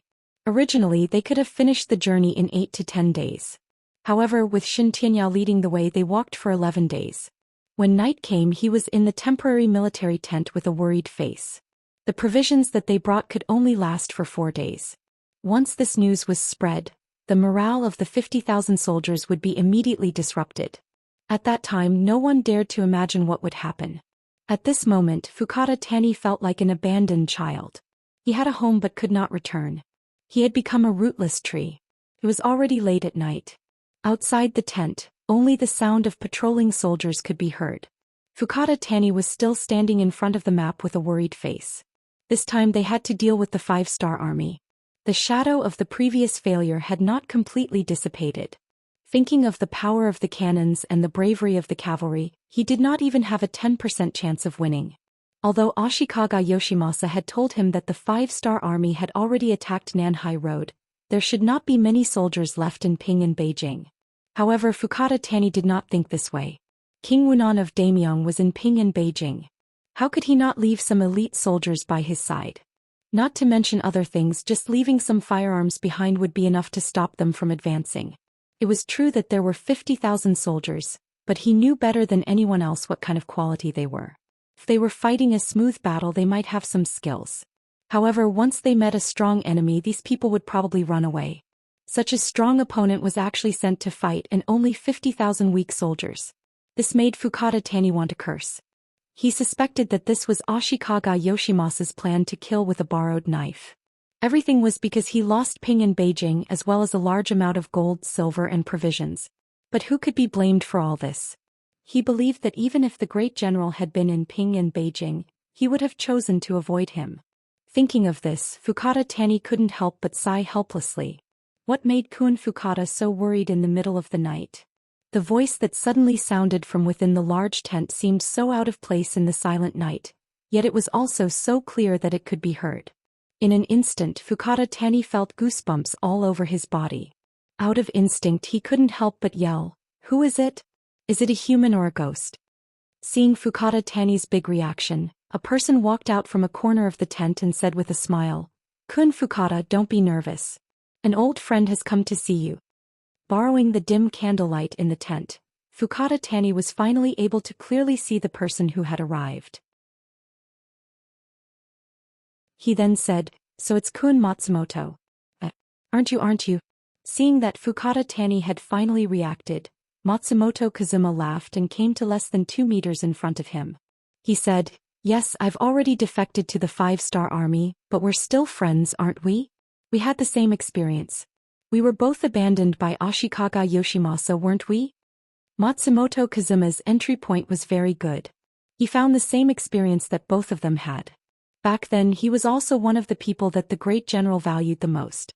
However, when he didn't complete his mission well, he was met with a bloody massacre. If it wasn't for the 5-star army saving him, he would have already been a dead man. Fukata Tani was the same. As a former famous person, he wasn't a nobody. Because he held a portion of the military power, he was also one of the people that the great general roped in. However, after the death of the emperor, the great general's strength grew again and again. His strength was no longer in the great general's eyes. Especially after losing Ping in Beijing, he didn't have a good day. He was always in fear and didn't know when the great general would come to find trouble with him. Now it was even better. He brought 50,000 weak soldiers to battle. What he had to face was the 5-star army, which was known as the strongest in the world. This was clearly an act of seeking death. It wasn't an exaggeration to say that he was an abandoned child. On the contrary, it was very appropriate. In a way, the two of them were both abandoned children. In the past they were very familiar with each other. Now that they had the same experience and met again, they had a lot of feelings and even a sense of identity. This was one of the reasons why Yang Qindong sent Matsumoto Kazuma to carry out the mission. Two people who had the same experience would always have more things to talk about. Not to mention, with Matsumoto Kazuma's ability, once things went wrong, it wouldn't be easy to make him stay. This gave the matter a 30% chance of success. When others said that he was an abandoned child, Fukata Tani would more or less defend himself. It was also possible that he would accuse the other party of slander. If it was Matsumoto Kazuma who said this, he wouldn't have any doubts. Everyone was too familiar with each other. There were some things that really didn't need to be explained. Another sigh came from Fukata Tani's mouth. He didn't expect that the two of them would meet in such a situation. Moreover, they were both abandoned children. The past could only be recalled and reminisced. People still had to face reality. After all, Fukata Tani was a famous person. He had some strategies. He quickly threw away the unhappiness in his heart and said, "Kun Matsumoto, you came here in the middle of the night. Presumably you want to kill me. It's fine. Dying in the hands of an old friend isn't a regrettable thing. I just have to trouble you to make your move quickly and let me suffer less." The two of them didn't have the same standpoint. They were no longer friends and had become enemies. They also knew Matsumoto Kazuma's ability. It was impossible to resist. Fukata Tani simply accepted his fate. After he finished speaking, he closed his eyes and looked like he was waiting for death. Fukata Tani didn't even resist. This was somewhat out of Matsumoto Kazuma's expectations. However, when he thought about how even if he didn't kill him when faced with the powerful 5-star army, there wouldn't be much of an outcome, he felt relieved. It was just that this time he didn't come to kill, so he deliberately pretended to be surprised and asked, "Kun Fukata, why do you say that? We are friends. How could I come to kill you?" "You didn't come to kill me?" Fukata Tani opened his eyes at this moment. In fact, when Matsumoto Kazuma appeared and didn't immediately attack him, he could feel that the other party didn't really want to kill him. Otherwise he could have just attacked directly. Just now he was just putting on an act to show that even if he died, he wouldn't call for people to attack his former friend. Of course, as a friend, not only will I not harm Kun Fukata, but I will also save you this time. Since he said this, Matsumoto Kazuma didn't hesitate. He told him that King Wunan of Daimyong originally wanted to kill him, but after he found out, he pleaded for mercy and said that he would personally go and persuade him. At the same time, he also told him that he would give Fukada Tani a way out. According to Matsumoto Kazuma's words, Fukada Tani was still a very capable person. This kind of person shouldn't be abandoned and die as cannon fodder. He should display his value. So he came. Fukada Tani naturally wouldn't believe Matsumoto Kazuma's words so easily. He even suspected that this was King Wunan of Daimyong's intention. However, there was no point in dwelling on this now. The most important thing was to know that he was still useful and didn't have to die. This was the most important thing. Immediately, he pretended to be very grateful and said, "Kun Matsumoto is very considerate, but I don't know what King Wunan of Daimyong wants me to do." Matsumoto Kazuma, who had prepared a lot of things to say, didn't expect things to go so smoothly. This made him a little surprised. But after all, it was a good thing. He immediately said, "Bugnam of Gojoseon hopes that Kun Fukada can repent and be saved. In the current situation, it's only a matter of time before Ashikaga Yoshimasa is destroyed. What we need to do is to make the right choice in life. For example, we need to rely on Bugnam of Gojoseon and the 5-star army. Will they accept us?" Kun Fukada asked without hesitation. He wasn't playing any tricks. With his current status, he really didn't have any other choice. Since the Grand General had already abandoned him, he might as well save himself. Although his future was still uncertain, at least he could live for a few more days, right? Of course they will. I have already convinced Bugnam of Gojoseon, and Bugnam of Gojoseon also said that as long as Kun Fukada can show enough sincerity, the 5-star army is willing to accept you. When the time comes, high positions and generous salaries will be waiting for us in front of us. Matsumoto Kazuma seemed to be getting more and more excited as he spoke. It was as if everything would go smoothly if they relied on Yang Chendong. Really? That's great. Fukada Tani also said very cooperatively, but then the excitement on his face disappeared. "But Kun Matsumoto, I'm afraid that you don't know my current situation. Right now, my rations can only last for 4 days. Once I don't have enough rations, I'm afraid that there will be a mutiny in the army. At that time, even if I want to rely on the 5-star army, I'm afraid that I won't have the strength and time to do so." That was a condition he was proposing. Since they were going to surrender, they should at least get something in return. Otherwise, why would they listen to their commands and work for them? A 50,000 army only had 4 days of rations. This was the first time Matsumoto Kazuma heard of this. But it didn't matter. Before he came, Yang Chendong had given him a lot of support. So after hearing this, he didn't panic too much. Instead, he laughed and said, "Kun Fukada doesn't need to be so distressed. If you don't have rations, we can buy them." Oh right, this time Bugnam of Gojoseon, in order to welcome Kun Fukada, specially asked me to bring 500,000 taels of silver. It is now in a forest 10 miles away from the camp. If you need it, you can go and get it at any time. The Dafei kingdom was finally destroyed, and the silver mine on the island was also taken by Xianxia. This greatly reduced the need for silver. With money, Yang Chendong naturally had more confidence. What he used to do against the Japanese Empire was to use money to pave the way. This was to preserve his strength to the greatest extent.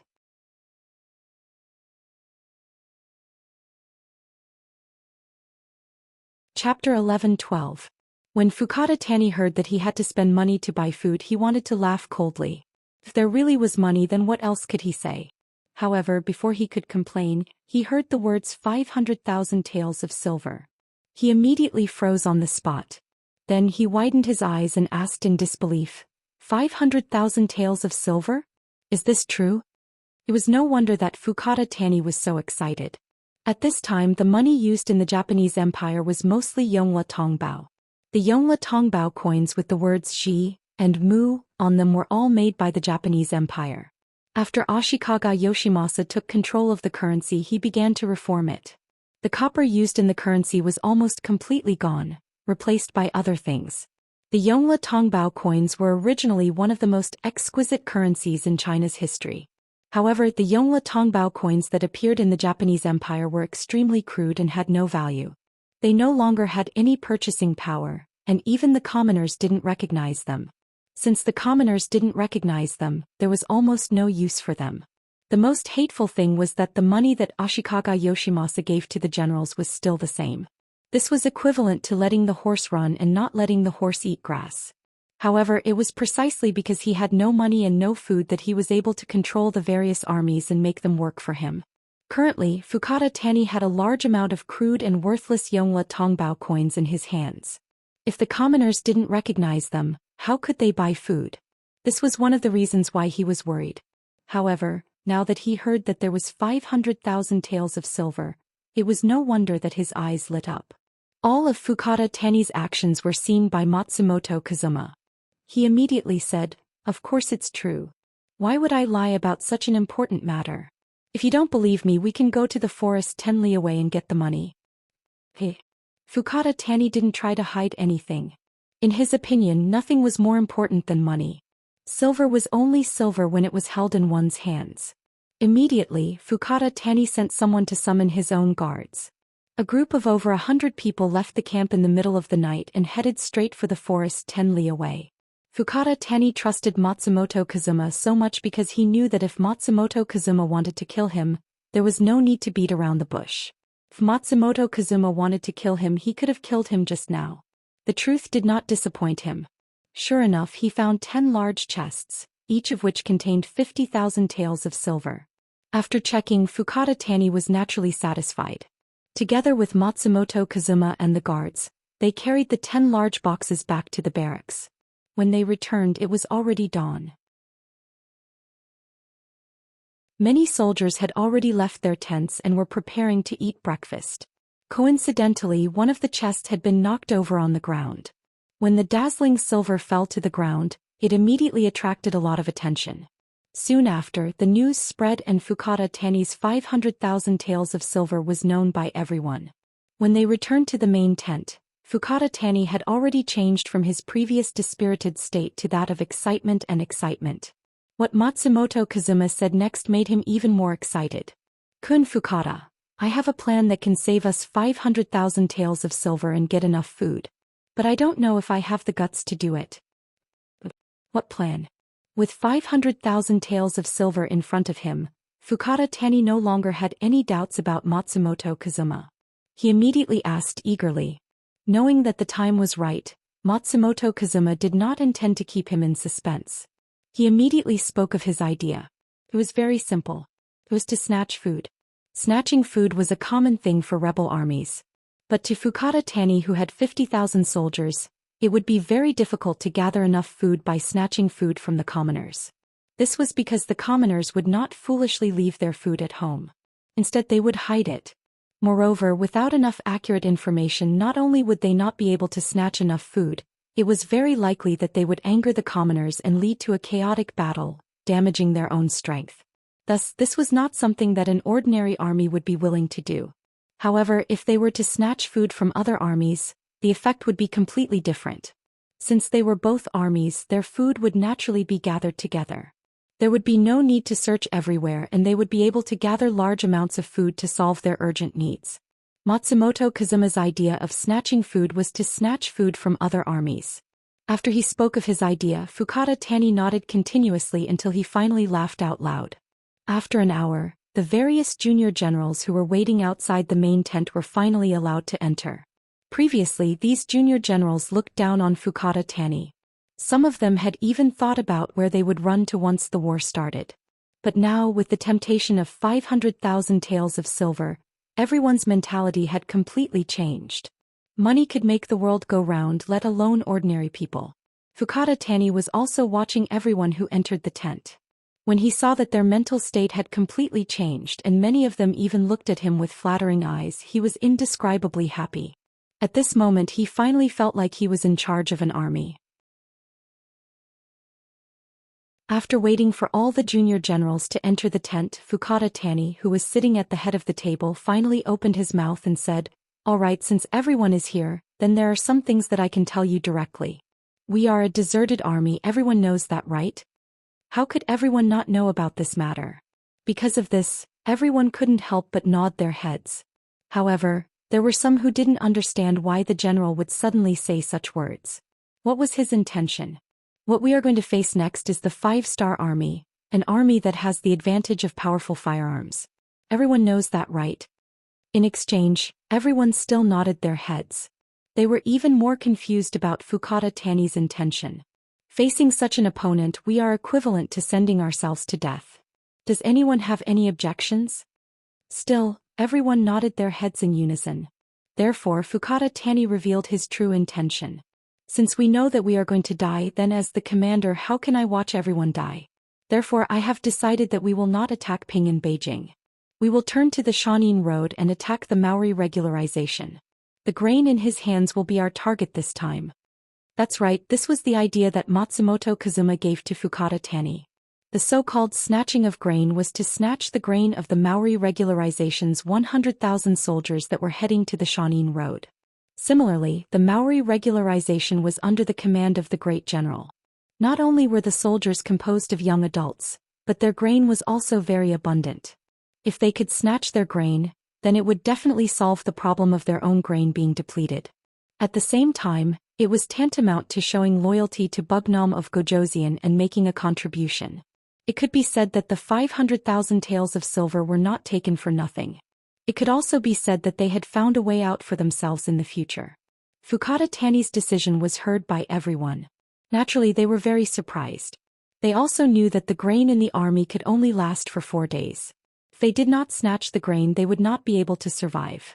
While everyone was still digesting this decision, Fukata Tani said something shocking again. He would take out 100,000 taels of silver as a reward for the army that performed the best in this battle. As soon as this was said, it immediately attracted everyone's interest. 100,000 taels of silver for the Japanese army leaders who were used to hardship, it was definitely a large amount. For this, they were willing to give it a try. With the silver as a reward, this military meeting was very successful. Even in the main tent, the young generals were fighting over who would be the vanguard. In the end, it was Fukata Tani who made the decision that there was no priority for this battle. Whoever could snatch the most grain and bring it back would be the biggest winner and would be able to receive the 100,000 taels of silver as a reward. This was good. When the meeting was over, many of the young generals either secretly joined forces to increase their own strength or wanted to act alone and take all the food for themselves. There were even more who began to lead the troops as soon as they returned to their tents.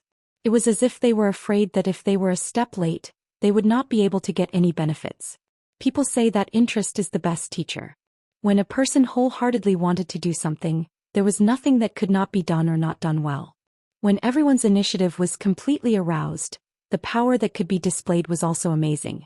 3 days later, Maori regularization, who was leading the main army towards Xianxia Road and had continuously defeated Sensei Naganabu's army several times, suddenly received bad news. The grain of the rear army had been stolen by Fukata Tani's 50,000 weak troops. How is this possible? When he first heard the news, Maori regularization's face was full of disbelief. He did not believe that this army that was about to be abandoned still had such ability. Not only did they dare to make a move against him, but they could also really achieve their goal. However, no matter how much he did not believe it, the facts were right there. The news of the grain being stolen came one after another. There was even news of casualties. It was said that Fukata Tani's 50,000 weak troops were as if they had been injected with chicken blood. They displayed 120% of their strength and relied on numbers to defeat the elite Japanese army that was protecting the grain. In particular, these weak troops did not play by the rules at all. When they appeared, they swarmed like bees. When they attacked, they did not differentiate between the primary and secondary. It was completely chaotic. This made it so that even if one wanted to defend, they did not know how to defend. In any case, the grain being stolen and the loss of more than 3,000 soldiers was an irrefutable fact. Faced with the loss of the grain, Maori regularization had no choice but to suppress the decision to continue attacking Sensei Naganabu. He turned around and retreated. While reuniting with the rear army, he asked the Supreme General for help and grain. Fukata Tani's sudden attack had caught Ashikaga Yoshimasa off guard. Originally, this was a gift that he had prepared for Ping in Beijing. He did not expect that he would shoot himself in the foot. This made him so depressed that he wanted to vomit blood. If it wasn't for the fact that the destruction of the flat well field was right in front of him, he would have led his army back and killed Fukata Tani.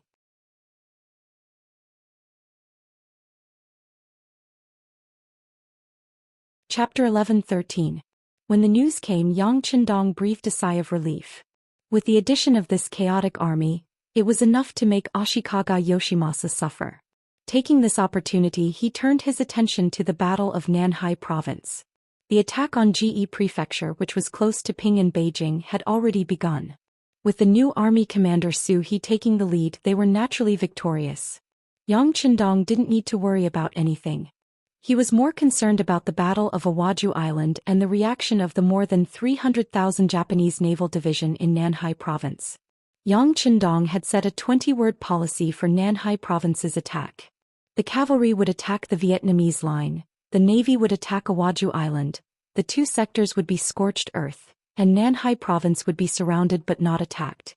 The first two sentences had already been completed, and the third sentence was also implemented in Shaanxi Province and Nanhai Province, which were adjacent to Nanhai Province. They would ensure that no civilians or grain would be seen within 50 li of the coast. The isolation of Nanhai Province's Japanese naval division was already very obvious. And if the Japanese army dared to enter within 50 li of the coast, the elite forces of the Cold Front, the extremely fast Cold Fourth Division riding bicycles, would teach them a lesson. After all, the Japanese Empire's territory was still a bit small. The good thing was that it wasn't that difficult to defend. If it was the Great Ming Dynasty's coastline, not to mention one Cold Front division, even two Cold Front divisions would be far from enough. The scorched earthwork was completed. Next, it was time to see how long the Japanese army in Nanhai Province could last. Once the time was right, the C4th Division and C5th Division guarding this area would immediately launch an attack and take their lives. Of course, to achieve this result, it was far from something that could be done overnight. Right now, the main task was to attack Awaju Island. If they could successfully occupy this island, not only would they be able to completely isolate the Japanese naval division in Nanhai Province, but they would also be able to withdraw most of their forces to attack Ge Prefecture. Thus, they could achieve the goal of ensuring the safety of Ping and Beijing. On Awaju Island, under the gaze of Yang Qindong, the commander of the 1st Division, Su Kuda, who was in charge of leading the troops, also tried his best to perform. 30 to 50,000 veterans were already a very powerful force to begin with. In addition, they had the support of the cavalry division of the new three armies, as well as the support of the three divisions. After they had landed on the Korean Navy's transport ships, they were able to display a very powerful force. The 50,000 Japanese soldiers were completely caught off guard and were forced to retreat again and again. Getting a good start didn't mean getting the final victory. On the battlefield, there were many examples of people who won first and then lost.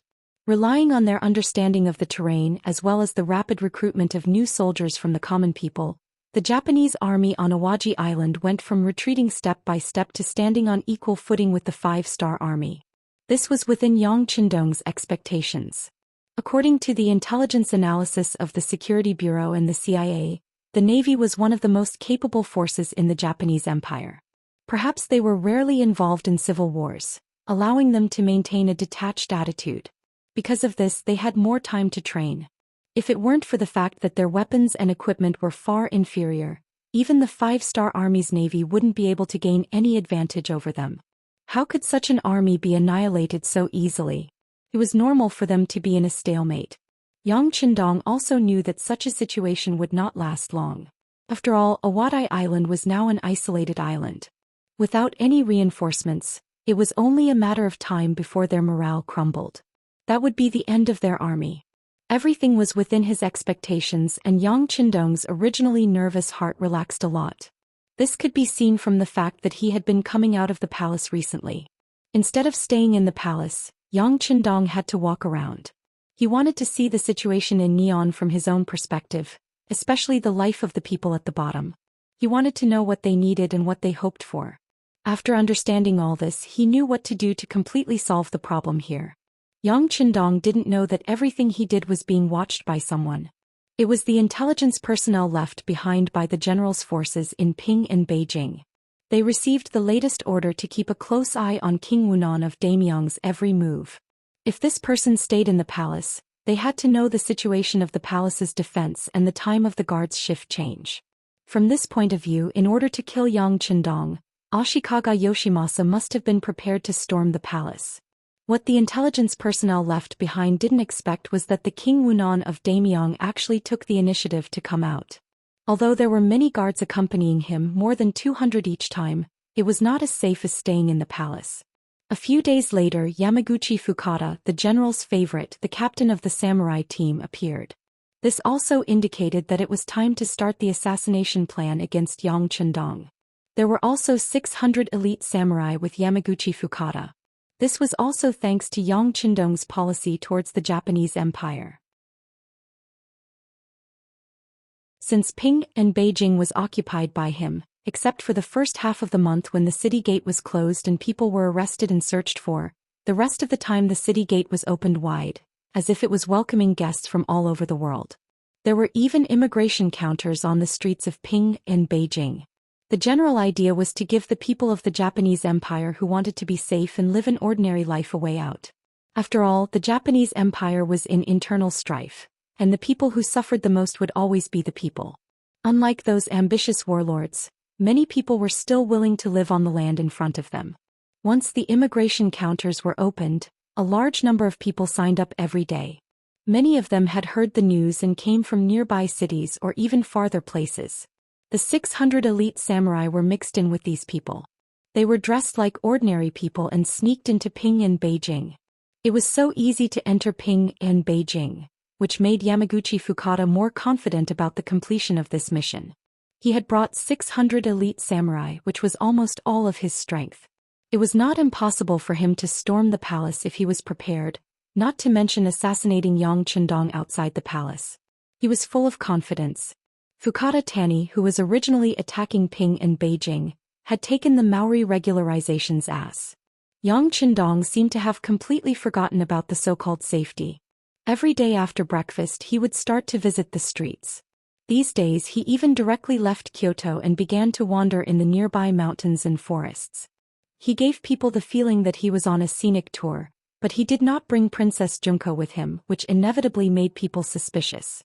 Some intelligence personnel of the Japanese Empire thought that King Wunan of Daimyong was waiting for something, and that he should have known that someone was going to assassinate him. Regarding this, Yamaguchi Fukada naturally had a face full of disbelief. The assassination of Yang Chendong was extremely secret. Even the 600 samurai under his command only knew that they were going to carry out the mission, but they did not know the details of the mission. How could King Wunan of Daimyong know? It was clear that these people were scaring themselves and were scared by Yang Chendong. Yamaguchi Fukada had decided to act alone.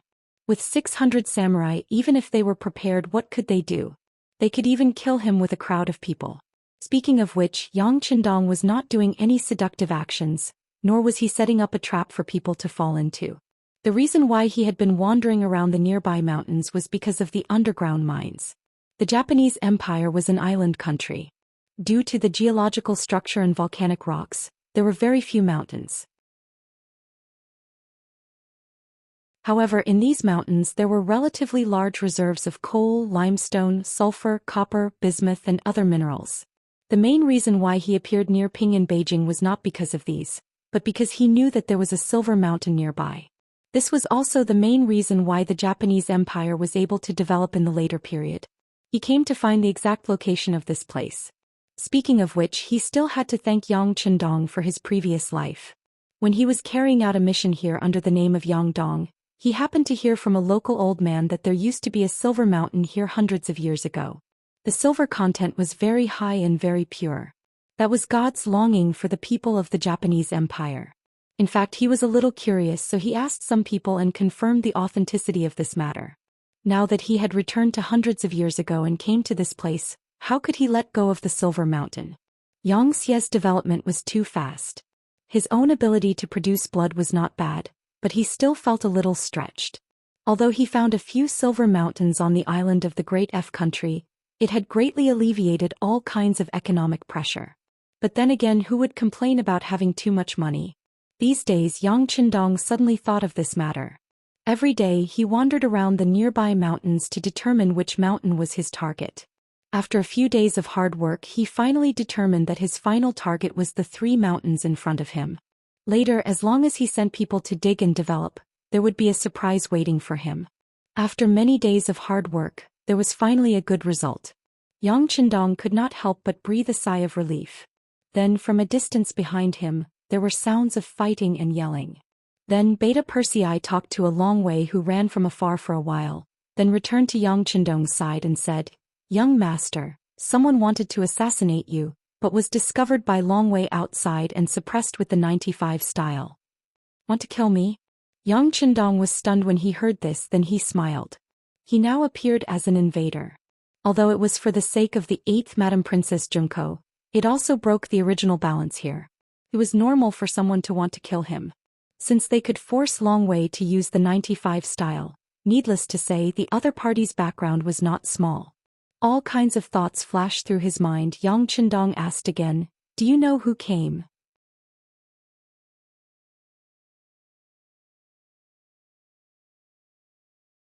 Chapter 11-14. I'll send someone to check it out. Beta Persei turned around and left. After a while he took the 2 Long Wei soldiers and ran towards the direction where the gunshots came from. In that direction Yamaguchi Fukada was smashing the ground with his fist.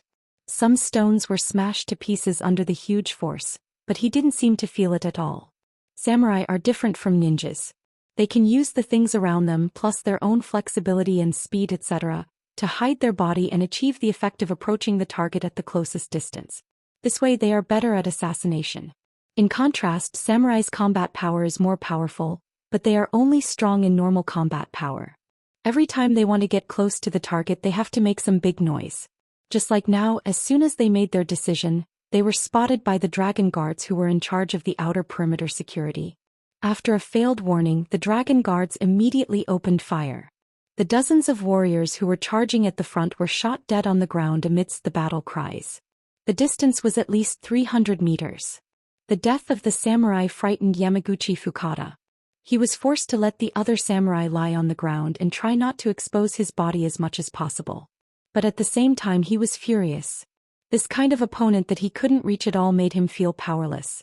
Under such a feeling, how could he be in a good mood? "Captain, let's retreat. The guns in their hands are too powerful and they can fire continuously. If we rush up we will only die."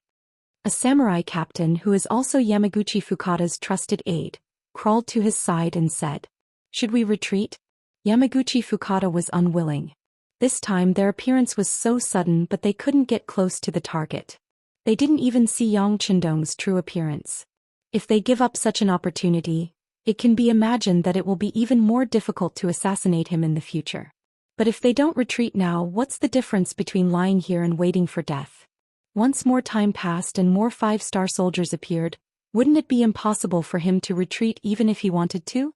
For the sake of his subordinates' safety, Yamaguchi Fukada finally made the decision to retreat and look for an opportunity.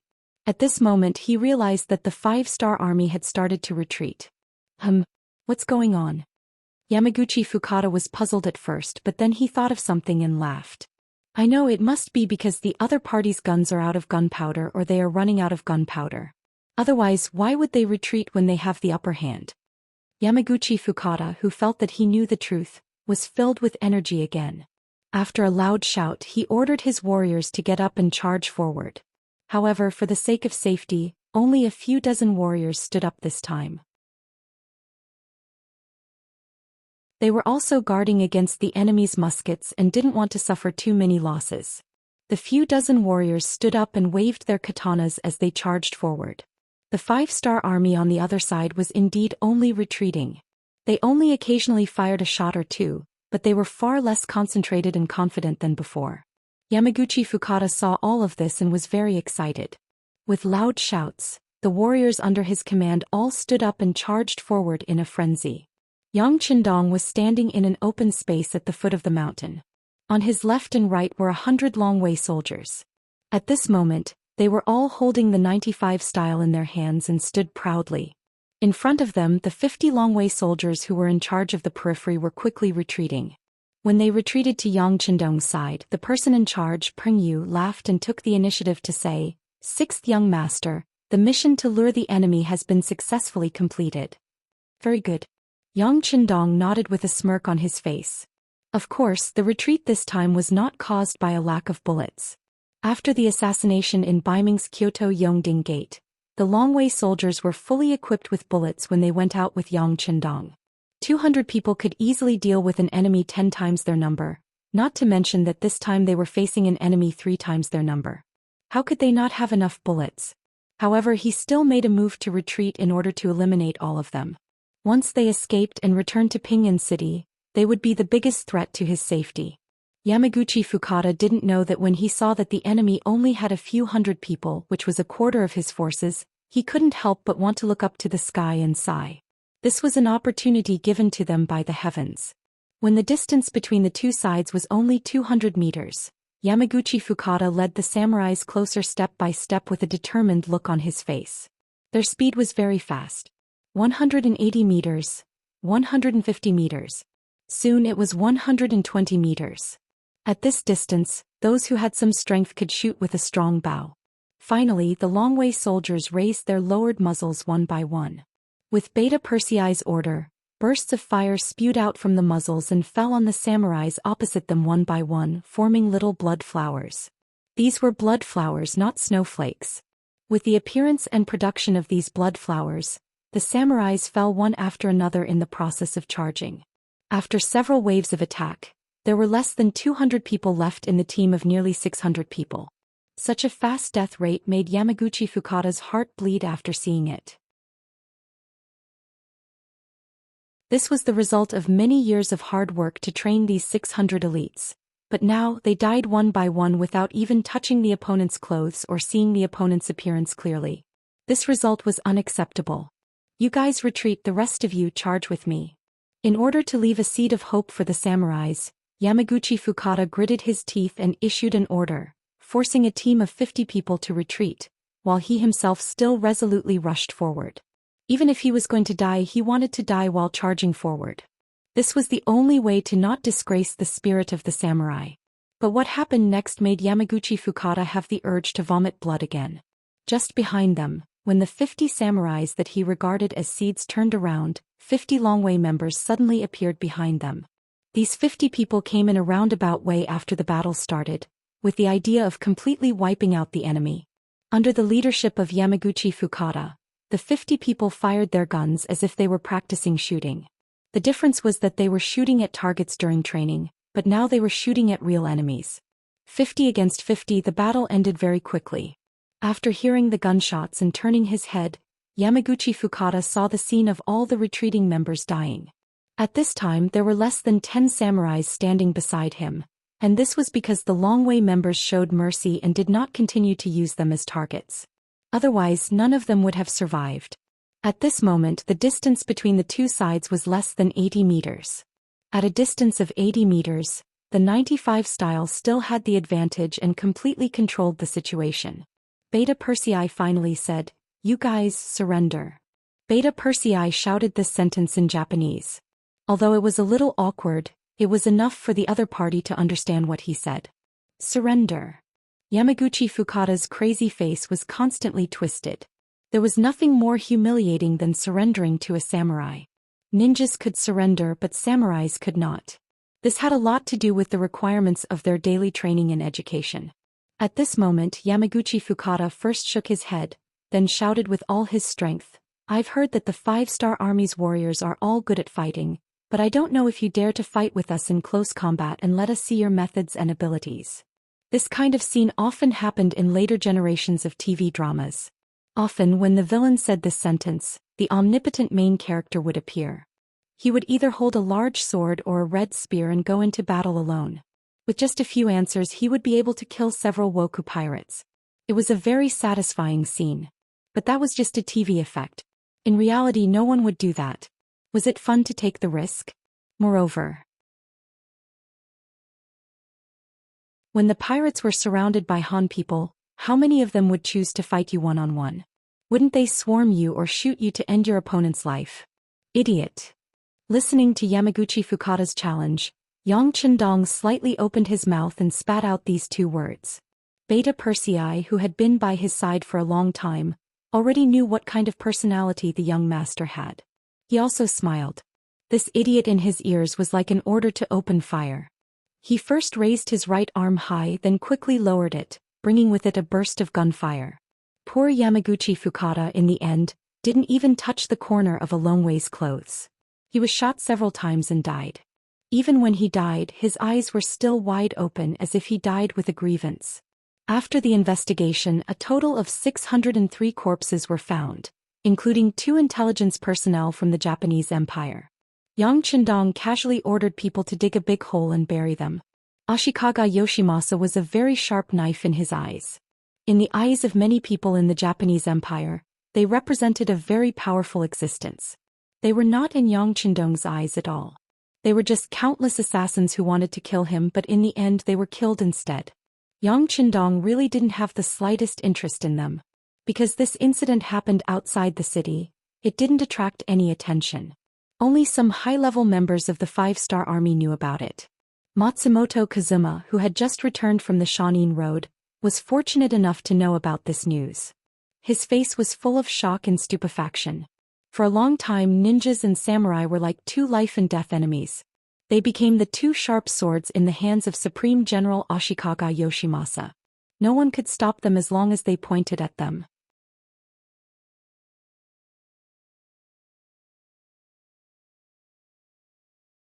Chapter 11-15. But now, the ninjas surrendered to the 5-star army and all the samurai were killed. This result shocked Matsumoto Kazuma, but it also strengthened his determination to be loyal to Yang Qindong. This master was too powerful, so powerful that even a little bit of resistance was a sin. In the face of such a person, it was best to be obedient. Perhaps the ninjas could be carried forward under his leadership. As for his old enemy Yamaguchi Fukada, he died without a trace. He couldn't say whether he was happy or disappointed. Because anyone who became an enemy of Yang Qindong would end up like this. The only difference was that it was sooner or later. Matsumoto Kazuma didn't feel anything. Yang Qindong wasn't a person who didn't fight back. Although Yamaguchi Fukada's appearance didn't threaten his safety, it didn't even have the qualifications to be scared. But this person was sent by Ashikaga Yoshimasa to assassinate him. Just based on this, he must return the favor. Matsumoto Kazuma was once again ordered to come to the Imperial Palace, and received a mission here to assassinate Ashikaga Yoshimasa. According to Yang Qindong, Ashikaga Yoshimasa was the most powerful general in the Japanese Empire. He had once forced the emperor to a dead end.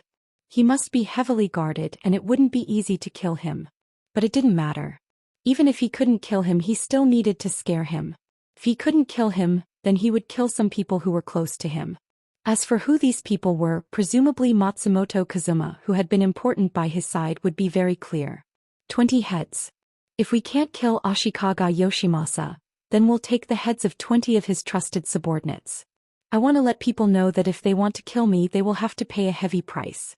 110 is not enough, 120 is barely enough. This was Yang Qindong's original words to Matsumoto Kazuma. Matsumoto Kazuma, who had completely surrendered, not only didn't have the slightest difficulty, but also used this mission as an opportunity to show off his achievements and prove his strength. He personally led Suzuki, 10 jonin and 30 chunin to send out the mission, proving their determination to complete this mission. Yang Qindong, who sent out this mission, turned his head as if nothing had happened. He sent a report to Zhou Xian, asking him to arrange mining personnel to come to the Japanese Empire. Then he focused his attention on the campaign to conquer Nankado. The war in the Jiu prefecture was as difficult as he expected. The soldiers and civilians of the Japanese Empire on the island resisted with all their strength. As an important stronghold of the Japanese Naval Division, the people here lived a good life. They were rarely affected by the war. After encountering the invasion of the 5-star army, in order to protect their power, they naturally resisted with all their strength. And because of the participation of the people, the enemy was developing more and more. Fortunately, the commander of the new army, Su He, took these factors into consideration before leaving, and barely managed to maintain the situation. When the reinforcements appear, it's time to counterattack with all their strength. Compared to the stalemate in the Jiu prefecture, the attack in the Iwaju Island became smoother and smoother. Although the initial resistance was fierce as the 1st Reserve Division got used to the battlefield environment and exerted all their strength, the Japanese army in the Iwaju Island, without any outside help, finally showed signs of defeat and continued to expand. Finally, after 12 days of resistance, the main force was destroyed and the rest were captured. The flag of the 5-star army was planted in the Awaju Island, which meant that the South Island had completely become an isolated city without any support. If they want to escape, they have to go through the artillery fire of the C4 Division and the C5 Division patrolling the surrounding waters. After suffering heavy losses in several consecutive attacks, they finally became well-behaved. After successfully capturing the Awaju Island, according to the previous plan, the defense of the island was handed over to the E-1st Division. He himself took the 1st Reserve Division and a division of cavalry back to the Jiao-e prefecture by transport ship and dealt with the remaining Japanese army together with Commander Su-hee. Compared to the 5-star army, Ashikaga Yoshimasa's situation became more and more difficult. Although the opposing forces in the flat well field had gradually lost their survival space under his suppression, the sudden appearance of ninja killers still gave the Supreme General a great headache. Fortunately, with the protection of the Divine Archery Battalion, plus the protection of the always cautious guards, he didn't get killed by the ninjas, but following that his trusted subordinates were constantly killed. In just a few days, more than a dozen of his trusted subordinates had died, and it seemed that the ninjas didn't have any intention of stopping. Yamaguchi Fukada's samurai brigade had been missing for a long time, and Ashikaga Yoshimasa had reason to suspect that they had been completely wiped out. The appearance of these ninja killers also proved his guess. This was simply a revenge and targeting method implemented by the King Wunan of Daimyeong. Originally, it was him who made the first move. Was there anything wrong with the other party giving him a taste of his own medicine? He just hoped that these ninjas would leave quickly so that he could restore the stability under his rule. Finally, the 20 heads of the ministers were gathered together, and the ninjas suddenly disappeared without a trace as if they had come. Ashikaga Yoshimasa felt that the wind had passed, and at the same time he ordered the army to go down north, and launched the final attack on the flat well field that had less than 10,000 soldiers. The flat well field was the minister that the emperor relied on, and he rose up after Princess Junko announced to the world that Ashikaga Yoshimasa had committed a crime. Logically speaking, even if he wasn't Yang Qindong's ally, he wouldn't be his enemy. But Yang Qindong didn't have a good impression of this person. Since you have so much power, why didn't you stand in front of the emperor earlier? If you did that, how could Ashikaga Yoshimasa be the dominant force? You didn't do that but stood out after the death of the emperor and claimed to be righteous. This kind of person was clearly trying to take advantage of the situation. Yang Qindong didn't have the heart to pay attention to such a person, and allowed him to slowly weaken under the powerful attacks of the Grand General until he disappeared. Yang Qindong had never been interested in the internal strife of the Japanese Empire. He was constantly accumulating his strength, waiting for the grand battle with Ashikaga Yoshimasa. At that time, the entire Japanese Empire would be decided. For the sake of this day, the foreign divisions formed by the various provinces were sent to a nation by the Navy's transport ships. The appearance of the foreign 4th Division, the foreign 5th Division, and the foreign 6th Division made the chips in Yang Qindong's hands even heavier. In the 8th month of 1458 AD, 8 months after Yang Qindong arrived in the Japanese Empire, Ashikaga Yoshimasa finally dealt with the biggest opposition to him, the flat well field, and killed him in the midst of the chaos. Then he began to mobilize his troops, looking as if he was going to head straight for Ping in Beijing. A great battle to determine the ultimate leadership of the Japanese Empire was about to begin. After Flat Well Field was killed, the Grand General Ashikaga Yoshimasa, who had successfully taken over the Hokuriku province, quickly received a letter of surrender from the ruler of the northernmost Hokuriku province. At this point he became the new king of the Japanese Empire. If it wasn't for the sudden intervention of the 5-star army, his power would have far surpassed that of the deceased emperor. Ashikaga Yoshimasa, who had reorganized the army left behind by Hireda's death, and recruited a lot of new troops from the local area. His army had reached a total of 500,000 men, and he led his army down south, heading straight for Heian City. From his point of view, it was time to settle the grudge between him and Yang Qindong. The Awaji Island and Ji Prefecture had already been taken by Yang Qindong, and only Nankado was not in his hands. However, that didn't matter anymore. With the C4th Division and C5th Division keeping an eye on that place, and with the absolute advantage of the high-tech artillery, the other side had no chance of escaping. Without any support and even with the supply of food and water completely cut off, how long could the 300,000 Japanese army in Mankato last? Yang Qindong was also curious. Of course, now was not the time to think about these things. The Grand General had already led the main forces to head down. How to stop the enemy's attack was the problem that needed to be considered now. There was also news from the mountain shade. The local force Sensei Naganabu that he supported had finally lost to the 100,000 elite troops of the Maori regularization.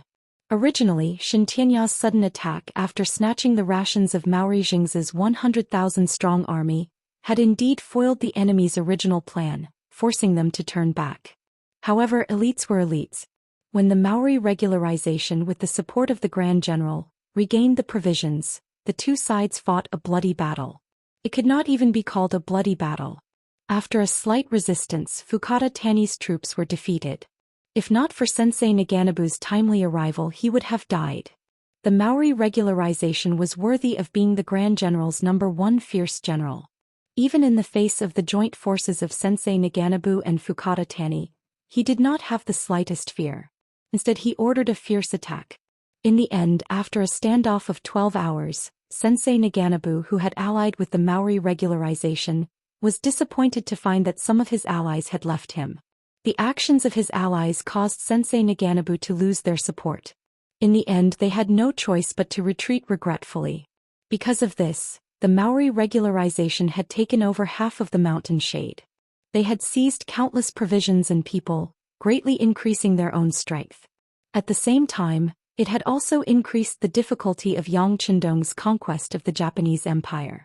Outside Ping and Beijing, the mountain shades Dongbua Prefecture, the Dongshan Prefecture's Jinjiang Prefecture, and the Donghai Prefecture's Iga region were all filled with flags and military tents. From a distance, it looked like there was no end to it. It looked like they were going to rush up and tear apart Ping and Beijing. In the palace of Ping and Beijing, Yang Qindong was not aware that he was surrounded. On the contrary, he had a relaxed expression on his face. At this moment he was looking at the subordinates who had followed him. The 1st Cavalry Division's commander Tian Hu, the 4th Army Division's commander Ling Daqiang, the 7th Army's commander Tian Su, the New Army's commander Su He, the 1st Reserve Division's commander Su Da, as well as the 2nd, 3rd, 4th, 5th, and 6th Division's commanders were all present. Behind them were the 5-Star Army's 220,000 soldiers. Compared to Ashikaga Yoshimasa's 600,000 soldiers, this was a small number. However, compared to the 5-Star Army, this was already a considerable force.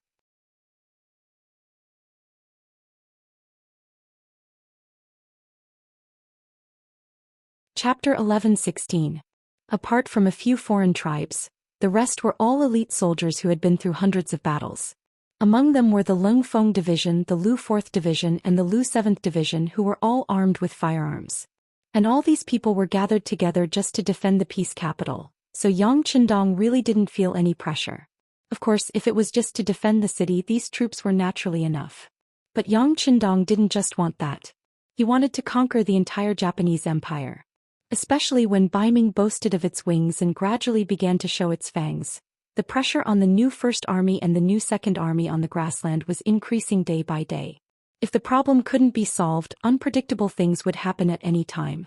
Beiming's development over the years, especially since the mobilization of the entire army, had risen to 4 million troops. Just this huge number alone was enough to have a deterrent effect. Against them, even Yang Qindong didn't have the confidence to win.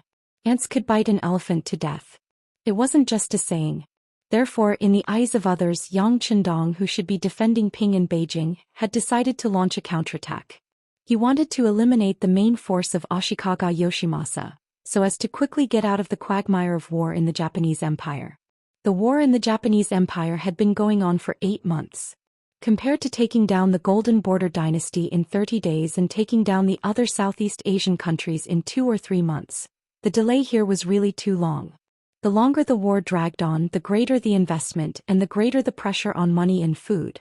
This was naturally not a good thing for Xianxia, who was still in the development period. Even if it was to solve the pressure in other aspects, the war here should be over. The people present at the meeting were all the troops Yang Qindong had to attack the Japanese Empire. Yes, at this moment he couldn't find any more reinforcements. Although the five-star army was strong and had developed over the years, their military strength wasn't too little. However, they had occupied too much territory and there were too many places that needed to be guarded. These 200,000-plus soldiers were already the majority of Yang Qindong's mobile forces. When Yang Qindong's gaze landed on the generals, everyone's gaze also converged on him. Upon closer inspection, one could see that their breathing was slightly rapid. Clearly, they had also guessed the theme of this meeting. They knew that the war was about to begin, and that the time to make a great contribution had come. Compared to the nervousness in the hearts of the generals, Yang Qindong was extremely relaxed. The reason why he made this decision was because of Ditsang. Xianxia's growth today was all thanks to Okura. From small daily necessities to big guns and cannons, Xianxia earned a lot of money and expanded his power. Advanced technology and weapons that were hundreds of years old were the key for Yang Qindong to become stronger and achieve his great goals. This time, with 200,000-plus soldiers against 600,000, Yang Qindong also had to rely on Okura's strength. A completely feasible plan was already in his mind. Now all he had to do was to realize it and set the foundation for conquering the entire Japanese empire. Are you all very excited? After a moment of silence, Yang Qindong's voice finally rang out. When it reached the ears of the generals, they couldn't help but laugh. Yes, this is indeed a good time for you to make a contribution. This battle will also be our victory, a moment that will forever be remembered in history. Is everyone ready? When Yang Qindong's voice resounded through the entire imperial palace, all the generals replied in unison, "Be ready at all times." Very good. Satisfied with everyone's answer, Yang Qindong once again said in a clear voice, "Generals, listen up." At the same time, in the Japanese army's camp, Ashikaga Yoshimasa was also holding a military meeting. Many of his subordinates stood on both sides, waiting for the general to make a strategic decision. Their military strength was almost 3 times that of the five-star armies. They were also very familiar with the terrain and had the support of millions of Japanese Empire's citizens. Ashikaga Yoshimasa couldn't see any possibility of failure. At one point he even thought that the five-star army was able to conquer Ping and Beijing because they took advantage of a loophole. If it wasn't for the internal strife that was too serious, how could the five-star army achieve such results? Yes, the five-star army had powerful firearms and their power was very great. However, when facing the charge of hundreds of thousands of soldiers, firearms could only play a supporting role. In the end, it still depended on the strength of the soldiers. Otherwise, there wouldn't be a history of small guns and rifles defeating cannons and machine guns. Besides, the Japanese Empire didn't have any firearms at all. They also had some ordinary red-coat cannons, about 100 of them. These were the ones that Ashikaga Yoshimasa took the initiative to submit to Beiming's emperor, Zhou Xian, and were transported by sea. As for ordinary firearms, they also had about 5,000 of them. Although they were far inferior to Leng Feng's Type 95 and Type 81 rifles, they could still fire up to a few hundred meters away, which could boost the morale of the soldiers. The most important thing was that they had enough military strength and the support of the citizens. This was also where the general's confidence came from. Other than the Northern Land Road, which was affected by the war, the grain fields of Donghai Road, especially the Dongshan Road, which was the largest area, were almost unaffected. With enough food, even if they faced the five-star army for a few years, they could still hold on. Compared to the five-star army who had to rely on sea transportation for all their food and drink, they already had a natural advantage. With such confidence, Ashikaga Yoshimasa, who was sitting at the head of the table, had a smile on his face throughout the meeting. In the end, after everyone's discussion, they came up with a final battle plan, which was to use a protracted war, using attrition as the main strategy. In the end, they would force the five-star army to retreat from the Japanese Empire and achieve their goal of independence. Doesn't the five-star army have cannons? Moreover, they can fire up to a distance of 13 miles. Good, then our general's tent will be 13 miles away, maintaining a safe distance from you. As long as the general is fine, the front line won't collapse. They wanted to see how many cannons the five-star army had, how many cannons they had, how many cannons they had, and how many cannons they had. Just from this point alone, Ashikaga Yoshimasa's mind was still very clear.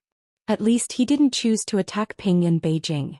Otherwise, with a strong city and powerful cannons, he would be the one at a disadvantage. However, if it was a confrontation, then it would be completely different. Especially since Baiming had sent news that they were about to encircle and annihilate the five-star army on the grasslands. As long as they could hold the five-star army's main force here, once the grasslands fell, their minds would be in chaos. At that time it would be time for them to retreat without fighting. With the help of their allies, they only needed to continue the confrontation. Holding the five-star army's main force would be a great achievement. What was there to be afraid of? After the meeting, the generals returned to their respective camps. A large net was spread out and it was as if they were in a confrontation. At the same time, all the generals' tents were moved to a place 15 miles away from Ping and Beijing to ensure that nothing would go wrong. The movements of the Japanese army were collected by the intelligence department and sent to Yang Chendong. Looking at the result that was as he expected, Yang Chendong only sneered. In his heart he thought, "Who told you that the five-star army's cannons can only fire up to a range of 13 miles? The so-called 100mm mortar was only used by the Cold Vanguard army because it was convenient to carry around. In the warehouse, who knew how many powerful cannons were not taken out? For example, the Type 86 122mm howitzer. The Type 86 122mm howitzer was based on the Soviet Union's D-30 122mm howitzer. According to the needs of modern warfare, the Type 86 122mm howitzer was developed in 1985 to replace the old Type 54 and 54-1 or 122mm howitzer. The Type 86 122mm howitzer's barrel was longer, and it was 30 times the caliber. It weighed 3.2 tons and had a firing rate of 6 to 8 rounds per minute. It had a 360 degrees firing range. It could use anti-personnel grenades, armor-piercing bullets, extended-range bullets, smoke bombs, flares, anti-armor shrapnel and many other types of ammunition. The range of normal shells was 18 kilometers, and the range of concave extended-range bullets was 21 kilometers. The Type 86 used anti-armor shrapnel that contained 30 bullets. It had an armor-piercing thickness of 500 millimeters and a maximum range of 15 kilometers. Compared to other types of howitzers, the Type W86 structure was compact, easy to operate, long-range, high accuracy, simple manufacturing and low cost. It could be said that it caught up with the world's advanced standards. Especially the Type 80 SIX's 360 degrees firing range and long range, it was second to none in the world. The range of the Type W86 was 15 kilometers, which was twice the range of the 100mm howitzer. Could definitely catch the enemy off guard. In Ping and Beijing's national treasury, there was a 122mm howitzer. As to when it appeared and why it appeared, no one knew. However, they knew that it was very powerful. At this point, it had to be said that Yang Chendong had set up a persona for himself. He rarely explained anything that was taken out of the warehouse. At first, some people were curious about where the things came from.